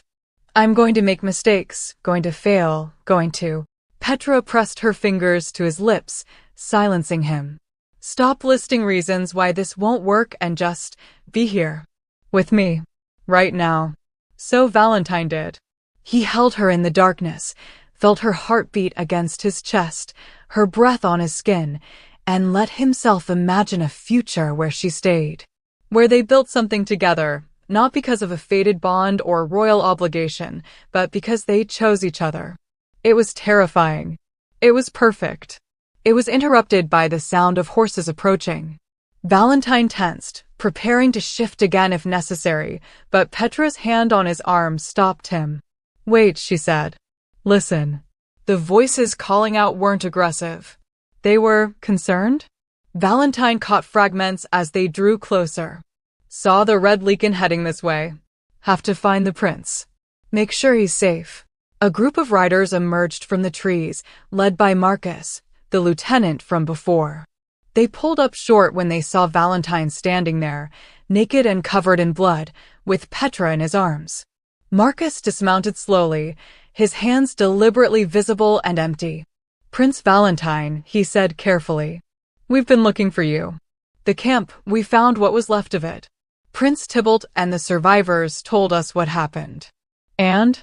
Valentine asked, not sure what to expect. And the men are saying you're the Red Legion. The beast from the old legends. The apex predator. Marcus took a breath. Is it true?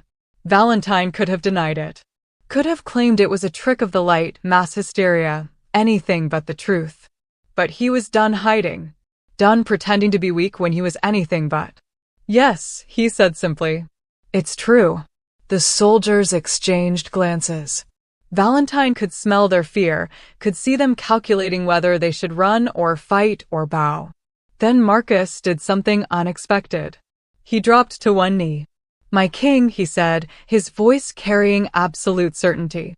We pledge our service to you. Not because of your father's decree, not because of tradition or law, but because you are what this kingdom needs. Power tempered by mercy. Strength used to protect rather than to dominate. The other soldiers followed Marcus's lead, kneeling in the forest, acknowledging Valentine as their sovereign. Valentine stood there, holding Petra, covered in blood and proof of his monstrous nature, and realized that for the first time in his life, he wasn't being crowned despite his curse. He was being crowned because of it. Rise, he said, finding his voice. All of you rise. And help me get this woman to safety. She's the real hero of this story. She's the one who kept me alive, kept me sane, kept me from becoming the monster I could have been. She deserves your respect more than I do. Marcus stood, then gestured to one of the other soldiers, who brought a horse forward. They'd brought spare clothes too. Valentine noticed someone had been thinking ahead. He dressed quickly, then helped get Petra onto the horse. She was barely conscious now, the combination of blood loss and exhaustion finally overwhelming even her formidable will. Hold on, Valentine murmured, climbing up behind her and wrapping an arm around her waist to keep her secure. We're almost there. Just hold on a little longer. They rode through the night, the strange procession of a naked king covered in battle and a warrior woman who'd rejected one alpha and chosen another. When they reached the castle gates, the guards took one look at the group and threw the doors open without question. Word had already spread. The Red Legion had awakened. The true king had returned. And he had brought his queen with him. They took Petra to the royal healing chambers immediately. Valentine refused to leave her side, standing watch as the healers worked, his presence both comforting and terrifying to the medical staff who kept stealing glances at the prince who could become something from nightmares. It took them 3 hours to clean and stitch her wounds, to give her medicines for infection and pain, to pronounce that she would live but needed rest. Lots of rest. Valentine sat by her bedside after they left, holding her hand, watching the steady rise and fall of her breathing. She looked different in sleep, younger, more vulnerable. The fierce warrior replaced by someone who'd simply survived too much for too long. You should rest too, my lord, said a soft voice from the doorway. Valentine looked up to find Marcus standing there, still in his blood-stained armor, looking exhausted but resolute. I can't, Valentine said. Not yet. What's happening out there? The castle is yours. Most of Prince Tybalt's supporters fled when news of what happened reached them. A few tried to organize resistance, but... Marcus paused. When word spread about what you did to Tybalt's elite guard, the appetite for rebellion disappeared rather quickly. And Tybalt? Alive. Barely. We found him trying to crawl away from the camp. His spine is damaged. The healers aren't sure if he'll ever walk again. He's in the dungeons now, awaiting your judgment. Valentine looked down at Petra's sleeping face. She would want him to be merciful. She'd stopped him from killing Tybalt once already, had trusted him to make the right choice. But could he really show mercy to someone who'd tried to take everything from him? Who'd hurt Petra, hunted them both, would have killed them without hesitation. Keep him alive, Valentine said finally. Comfortable, even. But guarded. I'll decide what to do with him once Petra wakes up. This affects her as much as it does me. Marcus nodded. As you command. There's one more thing. The court is assembled in the throne room. They're waiting for you. To acknowledge you as king, to witness your coronation. Now, Petra needs you to claim your throne, came a weak voice from the bed. Valentine's head snapped around. Petra's eyes were open, glassy with pain medication, but aware. You're supposed to be resting, he said. I am resting. Lying down, not moving, very restful. She squeezed his hand. But you need to go out there and show them you're their king. That you're strong enough to rule, sane enough to be trusted with power. I don't want to leave you. I'm not going anywhere. Go. When he hesitated, she added, That's an order from your queen. You're not my queen yet. Then you'd better hurry up and make it official. Despite everything, Valentine smiled. Even drugged and wounded, Petra was still the most formidable person he'd ever met. He stood, pressing a kiss to her forehead. Don't die while I'm gone. Wouldn't dream of it. I've invested too much effort keeping you alive to miss your big moment. Marcus led Valentine through the castle corridors. Servants and guards pressed themselves against the walls as they passed, bowing deeply, their fear and respect equally obvious. Word had spread fast about what he was, what he could do, what he'd done. The throne room was packed. Every noble family, every pack alpha, every member of the court who hadn't fled, all of them were there, waiting. The massive hall fell silent as Valentine entered, every eye tracking his movement as he walked toward the throne. His father's throne. Now his throne. Valentine climbed the dais steps slowly, remembering the last time he'd stood here, running from Tybalt, looking weak, looking like exactly the kind of king no one would follow. He looked different now. His clothes were simple, borrowed from the guards, not royal finery, but the way he carried himself had changed. He stood taller, moved with more certainty. And when he turned to face the court, his eyes held the faint hint of red glow that reminded everyone exactly what he was capable of. I know what you're thinking, Valentine said, his voice carrying through the hall. That I'm a monster wearing a crown. That I'm dangerous. Uncontrollable. That giving me power is the same as giving a child a sword. Someone's going to get hurt. Nervous shifting. A few brave nods of agreement. You're right, Valentine continued. I am dangerous. I am powerful. And yes, if I lose control, people will die. But here's what you need to understand. I have always been this. The Red Legion isn't something new. It's something I've been suppressing my entire life. And do you know why I suppressed it? Silence. Everyone waiting for the answer. Because I didn't want to hurt anyone.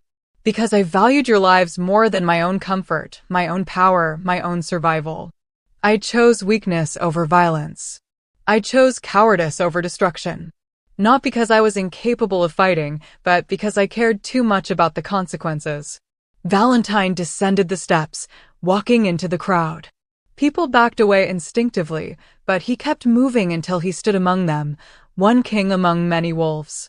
King Vlad chose me as his heir not despite my curse, but because of it. He knew that the kingdom needed someone who understood the weight of power. Someone who knew that strength without restraint is just destruction. Someone who would use violence only as a last resort, only when all other options were exhausted. He looked around, meeting eyes, holding gazes. I am the Red Legion. But I am also Valentine Cross, scholar, healer, and diplomat. I am both the monster and the man who controls it. And I will be your king if you'll have me. More silence. Then, from the back of the room, someone began to clap. Old Alpha Gregor, the one who'd questioned his fitness to rule in this very room just days ago. I was wrong, Gregor said, his voice carrying. I said you couldn't protect the kingdom because you couldn't protect yourself. But you weren't protecting yourself because you were protecting us. From you. That takes a strength I didn't understand. He dropped to one knee. I will follow you, my king. Not because I fear your power, but because I respect your restraint. One by one, the others followed. Nobles, alphas, courtiers, all of them kneeling, acknowledging Valentine as their sovereign. All except one. Lady Marceline stood at the edge of the crowd, her face unreadable. And what of Prince Tybalt? She asked. He is broken, defeated, imprisoned. What will you do with your brother, my king? Will you show this famous mercy? Or will you remove a threat to your reign the way every king before you has done? Valentine felt the beast stir at the challenge in her voice, at the implication that mercy was weakness. But Petra's words echoed in his mind, that took more strength than killing him would have. Tybalt will live, Valentine said. He will be cared for, his wounds treated, his needs met. But he will never threaten this kingdom again. He will spend his days in comfortable confinement, a reminder that I am not my father. I don't rule through fear and violence, but through justice tempered with mercy. Some would call that weakness, Marceline said. Some would be wrong. Valentine's eyes flashed red for just a moment. Killing him would be easy. Would satisfy the beast inside me that wants revenge for what he did. But I didn't embrace this power to become another tyrant. I embraced it to protect those who can't protect themselves. Tybalt is broken. He's not a threat anymore. And I won't kill someone who can't fight back, no matter what he's done. Marceline held his gaze for a long moment, then slowly, deliberately, she too dropped to one knee. Then you are a better king than I gave you credit for, she said. And I will serve you if you'll have me. I will. This kingdom needs people who ask hard questions, who challenge authority when it's wrong. I need advisors who will tell me the truth, not what I want to hear. The rest of the ceremony was a blur. They brought out the crown, heavy gold worked with wolf imagery, embedded with gems that caught the torchlight. Marcus placed it on Valentine's head, and the weight of it was both literal and metaphorical. He was king now. Truly king. Not just named but accepted, not just powerful but trusted. All hail King Valentine, the Red King, protector of Oakhaven. Marcus's voice rang out. All hail the Red King, the court echoed, and the sound was deafening. Valentine let them celebrate for a few minutes, then raised his hand for silence. There's one more matter to address, he said. A woman saved my life repeatedly at great cost to herself. She protected me when I was weak, taught me what real strength looked like, and stood by me even when she learned what I was. She rejected an alpha's bond years ago because she refused to be owned. Tonight, I want to offer her something different. He turned toward the main doors, where Marcus had positioned guards earlier. Bring her in, Valentine commanded. The doors opened, and 2 guards wheeled in a chair. Petra sat in it, wrapped in blankets, looking furious about the accommodation, but too weak to argue. Her silver hair was clean now, pulled back from her face, and someone had dressed her in simple, but elegant clothes. She looked like a queen. Even wounded, even being pushed in a chair because she couldn't walk, she radiated that fierce dignity that had first caught Valentine's attention. The court gasped. They knew who she was, the exile, the woman who'd rejected Prince Tybalt. Some looked scandalized.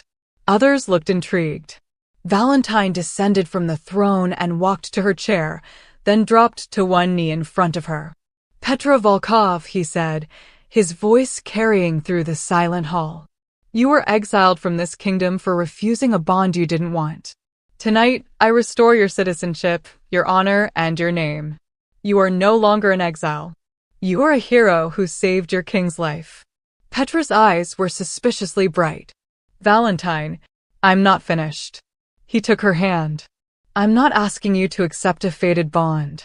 I'm not asking you to be mine because the moon decreed it or because tradition demands it. I'm asking you to choose. Stay with me because you want to. Rule at my side because we work better together than apart. Be my queen not because you have to, but because you choose to. The court was dead silent. This was unprecedented, a king asking rather than claiming, offering choice rather than demanding submission. Petra looked at him for a long moment, her expression unreadable. Then she smiled, that fierce, beautiful smile he'd first seen when she fought off Tybalt's soldiers. You really are an idiot, she said fondly. Of course I choose you. I chose you the moment I decided to keep you alive instead of letting those first scouts kill you. I chose you every time I put myself between you and danger. I chose you when I threw you off that cliff to save your life. She leaned forward, her hand cupping his cheek. And I choose you now. Not because you're a king, not because you're the Red Leakin, but because you're Valentine. The man who would rather break himself than hurt someone else. The man who makes me want to be better than I am. Valentine felt something in his chest crack open, not painfully, but like a door that had been locked too long finally swinging wide. He stood, then carefully lifted Petra from the chair, mindful of her wounds. She wrapped her arms around his neck as he carried her back up the dais steps. There was only one throne, but Valentine didn't sit in it. Instead, he set Petra down on the carved seat, then stood beside her, his hand resting on her shoulder. "This is your queen," he announced to the court. "Not my possession. Not my prize. My partner. My equal.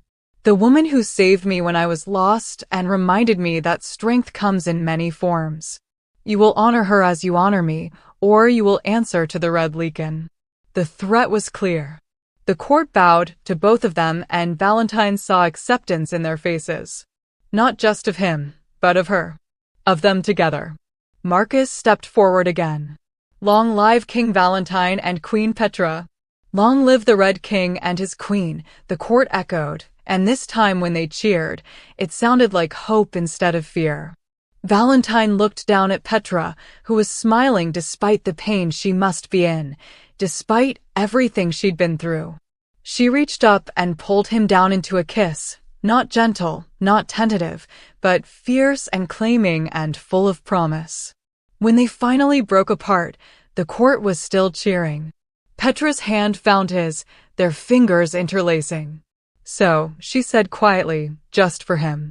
"What now, my king?" Valentine looked out at the throne room, at the nobles and soldiers and courtiers who'd accepted a monster as their ruler because he'd proven he was more than his curse. He thought about Tybalt in the dungeons, about the kingdom that needed rebuilding, about all the challenges that lay ahead. But mostly he thought about the woman beside him, who'd seen him at his worst and chosen him anyway. "Now," he said, "we figure it out together." And for the first time in his life, Valentine wasn't afraid of what came next, because he wasn't facing it alone anymore. The coronation ceremony was held 3 days later, once Petra was strong enough to stand for more than a few minutes at a time. The Great Hall had been transformed. Every pack in the kingdom sent representatives, every noble house attendants.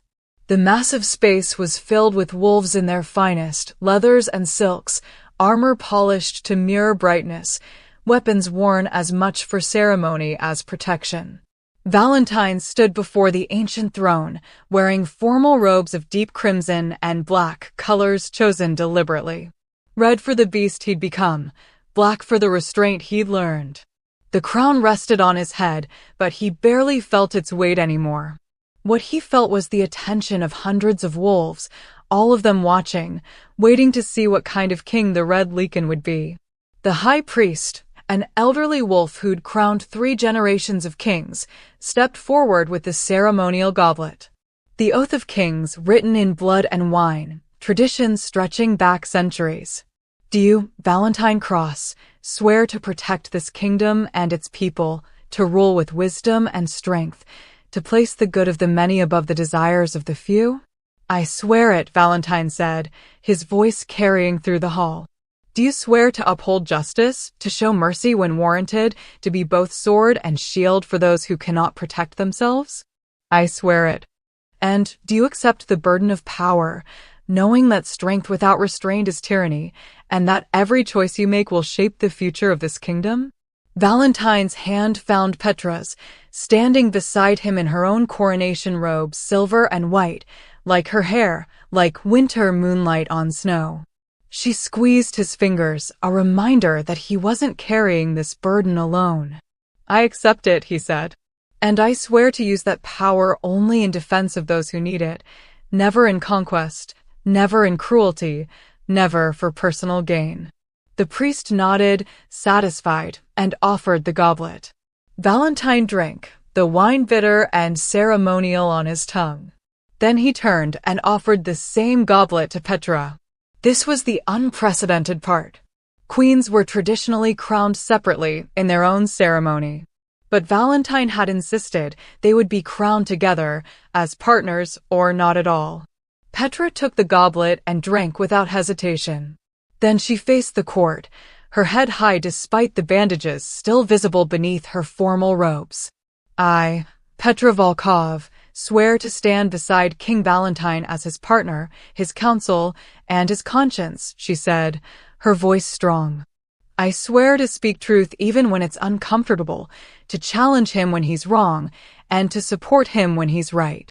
I swear to be not just his queen, but his keeper, the one who reminds him of his humanity when the beast threatens to consume it."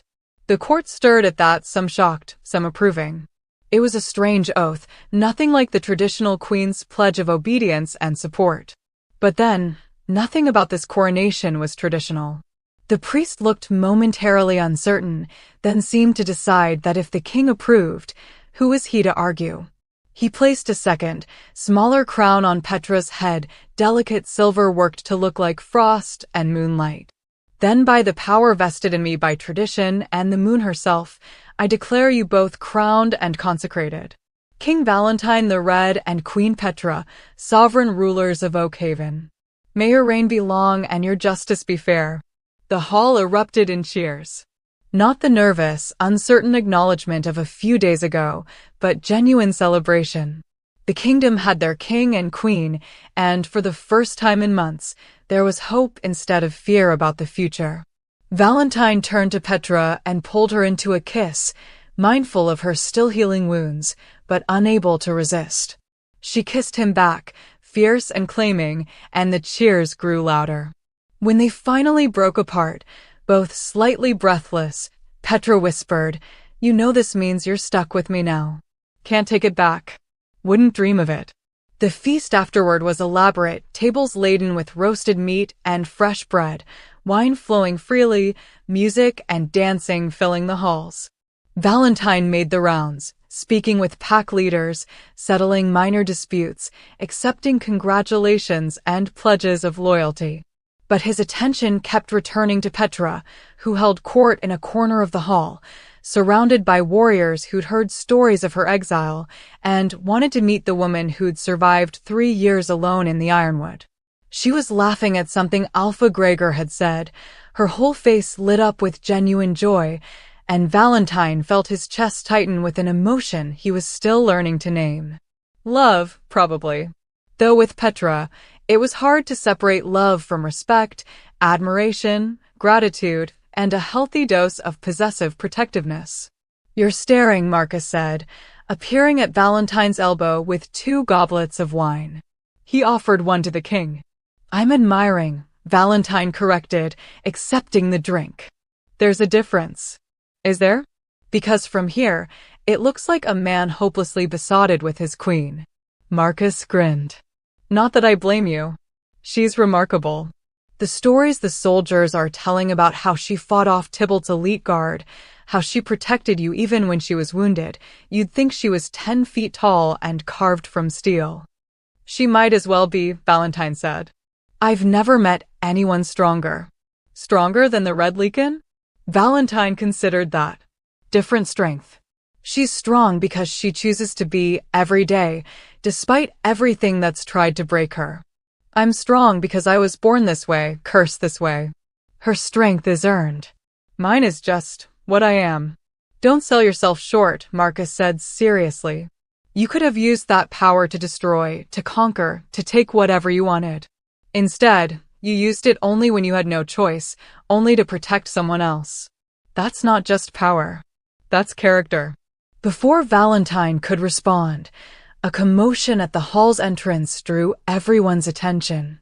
The guards were escorting someone in, a man in a wheeled chair, his legs covered with blankets, his face pale but composed. Tybalt. The hall fell silent. Every eye turned to Valentine, waiting to see how the new king would handle his predecessor, his brother, his would-be murderer. Valentine set down his goblet and walked forward, his footsteps echoing in the sudden quiet. Petra moved to join him, and together they approached Tybalt's chair. Up close, Valentine could see how much his brother had changed in just 3 days. The proud warrior reduced to this, broken, defeated, dependent on others for basic movement. Part of Valentine felt satisfaction at that. The beast certainly did. But mostly, he just felt tired. "Brother," Tybalt said, his voice quiet but steady. "I hear congratulations are in order. King Valentine the Red. It has a certain ring to it. Why are you here?" Valentine asked. "I gave orders that you were to be kept comfortable in your chambers." "I asked to come," Tybalt said. "Begged, actually, which is a new experience for me. I needed to see this. Needed to see what I lost." His eyes moved to Petra, and something complicated crossed his face. Regret, longing, acceptance. Both of what I lost. Petra's hand found Valentine's, a silent show of unity. I was wrong, Tybalt continued. About everything. I thought strength meant domination, that power meant control. I thought if I could just force you both to submit, to accept your places, that I'd be happy. That I'd be a great king. He laughed, bitter and broken. Instead, I destroyed everything. Lost the crown, lost my legs, lost any chance of, he stopped, unable to finish. Lost me, Petra said quietly. That's what you were going to say, wasn't it? But Tybalt, you never had me. A fated bond doesn't mean ownership. It means potential. And you destroyed that potential the moment you tried to force it. I know, Tybalt said. I know that now. Too late, but I know it. He looked at Valentine. You were always the better man. Even when we were children, when I was learning to fight and you were reading books, you were better. Father knew it. I think I knew it too, deep down. That's why I tried so hard to break you. Because if you were weak, if you were pathetic, then maybe I could convince myself I deserved the crown more. Valentine felt the beast stir at the reminder of all the years of torment, all the casual cruelty and deliberate humiliation. But he also remembered what Petra had said, that took more strength than killing him would have. What do you want, Tybalt? Valentine asked. Why come here, to my coronation, to face everyone who saw you defeated? To apologize. Publicly. To acknowledge that you're the rightful king, and I was wrong to challenge you. To give you and your reign legitimacy that it wouldn't have if I stayed hidden away, a mystery, a potential rallying point for rebels. Tybalt straightened in his chair as much as he could. I, Tybalt Montreux, do hereby acknowledge Valentine Cross as the rightful king of Oakhaven. I renounce any claim to the throne, any right to rule, any authority I may have claimed. I swear my loyalty to King Valentine and Queen Petra, and I accept whatever judgment they see fit to pass on me. The hall was absolutely silent. Every wolf present understood the significance of what Tybalt had just done, completely surrendering, eliminating himself as a threat or alternative. Valentine looked at Petra. She nodded slightly, trusting him to make the call. You will live, Valentine said finally. In comfort, with care for your injuries, with dignity. But you will never hold power again. You will spend your days in supervised residence, able to receive visitors, to read, to live a peaceful life, but never to threaten, to lead, or to claim authority over anyone. That's more mercy than I deserve, Tybalt said. Yes, it is. But mercy isn't about what people deserve.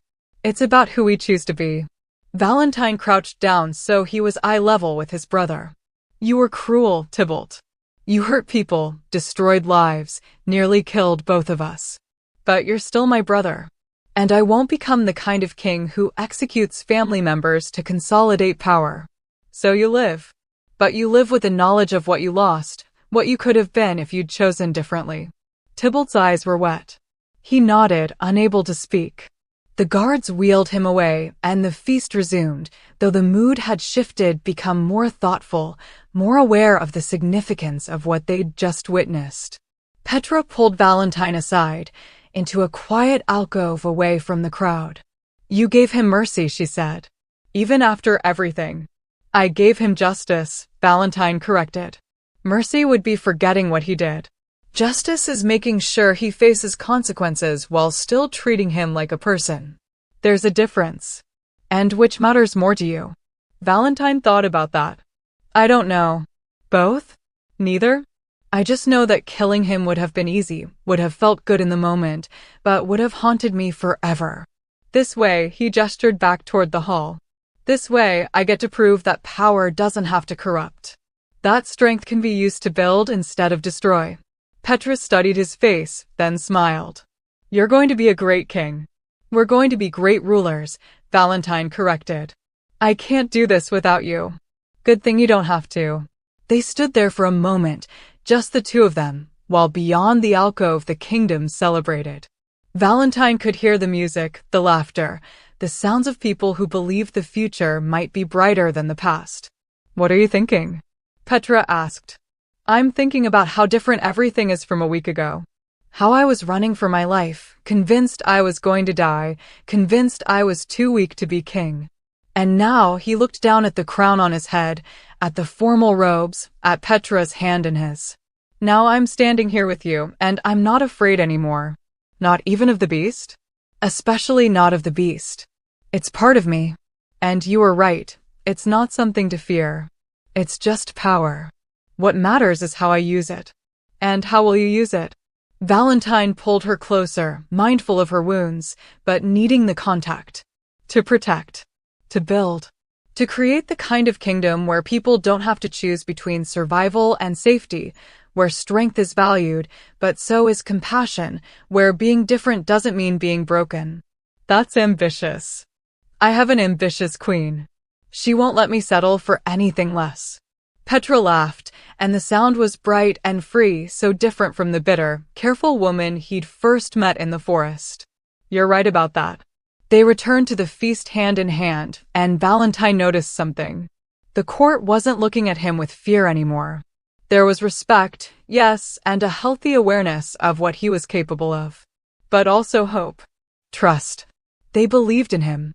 Believed in them. It was terrifying and exhilarating in equal measure. The feast continued late into the night. At some point, Petra started fading, the exhaustion and pain catching up with her. Valentine noticed immediately and stood, offering her his arm. We're retiring for the evening, he announced to the court. Continue celebrating. You've earned it. They made their way through the castle corridors, Petra leaning heavily on Valentine's support. When they reached the royal chambers redecorated in the last 3 days to accommodate both of them, Valentine helped her out of the formal robes and into something more comfortable. I can undress myself, Petra protested, but weakly. I know, but I want to help. Once she was settled in bed, surrounded by pillows and looking comfortable despite the lingering pain, Valentine moved to join her. But she caught his hand before he could climb in. Valentine, she said seriously. I need to know something. Anything. This of us, it's real, right? Not just the bond, not just convenience, not just because we survived something terrible together. Valentine sat on the edge of the bed, taking both her hands in his. Petra Volkov, I have spent my entire life afraid of what I am. Afraid of my power, my nature, my curse. And then you crashed into my life and made me question everything I thought I knew about strength and weakness, about monsters and heroes. He brushed a strand of silver hair away from her face. With you, I'm not afraid anymore. Not of the beast, not of the future, not of anything. Because you see all of me, the monster and the man, and you chose me anyway. That's not a bond. That's not convenience. That's love, Petra finished softly. That's love. Yes, Valentine agreed. Though I'm still learning what that means. What it looks like. How to do it without the fear that I'll hurt you. You won't hurt me. The man who spent 3 days treating my wounds, who risked his life to gather medicine, who walked into an enemy camp unarmed because I needed saving, that man isn't going to hurt me. She pulled him down until he was lying beside her. The beast might be powerful, but you control it now. And I trust you. Valentine wrapped his arms around her carefully, holding her close. I trust you too. That's new for me. Trusting someone enough to let them see what I really am. Well, get used to it. You're stuck with me now, remember? Can't take it back. Wouldn't dream of it, Valentine repeated, and meant it more than he'd ever meant anything. They lay there in comfortable silence as the sounds of celebration drifted up from the hall below. The kingdom was finally at peace, the throne secure, the future uncertain but hopeful. Valentine, Petra said drowsily, half asleep already. Yes, thank you for not killing him. Tybalt. I know the beast wanted to. The beast wants a lot of things. Doesn't mean I have to give it everything it asks for. That's what makes you different. That's what makes you a king instead of a tyrant. She pressed closer, her breathing evening out into sleep. My king. Valentine held her as she slept, feeling the weight of the crown on the bedside table, the weight of responsibility on his shoulders, the weight of power that he'd finally learned to control. But mostly, he felt the weight of Petra in his arms, solid, real, alive, and knew that whatever challenges came next, whatever threats the kingdom faced, whatever darkness tried to rise, he wouldn't face it alone. The Red Leakin and his keeper. The king and his queen. The monster and the woman who'd taught him that being powerful didn't mean being monstrous. Together, they would build something new. Something better. And if anyone was foolish enough to threaten what they'd built, well, the kingdom would learn quickly that mercy had its limits. But destruction had a conscience now. And her name was Petra. Valentine smiled into the darkness, feeling more at peace than he'd ever been in his life, and let himself drift into sleep. For once, his dreams were full of light instead of darkness. Full of hope instead of fear. Full of tomorrow instead of yesterday. And when he woke the next morning, with Petra still sleeping peacefully in his arms and sunlight streaming through the windows of their chamber, Valentine Cross, scholar, healer, Red Leakin, king, looked at the day ahead and felt nothing but anticipation. The story wasn't over. It was just beginning. And he couldn't wait to see what came next. Subscribe to see more stories like this and comment where you're watching from. I will love to say hello to you just to know how far our story is going.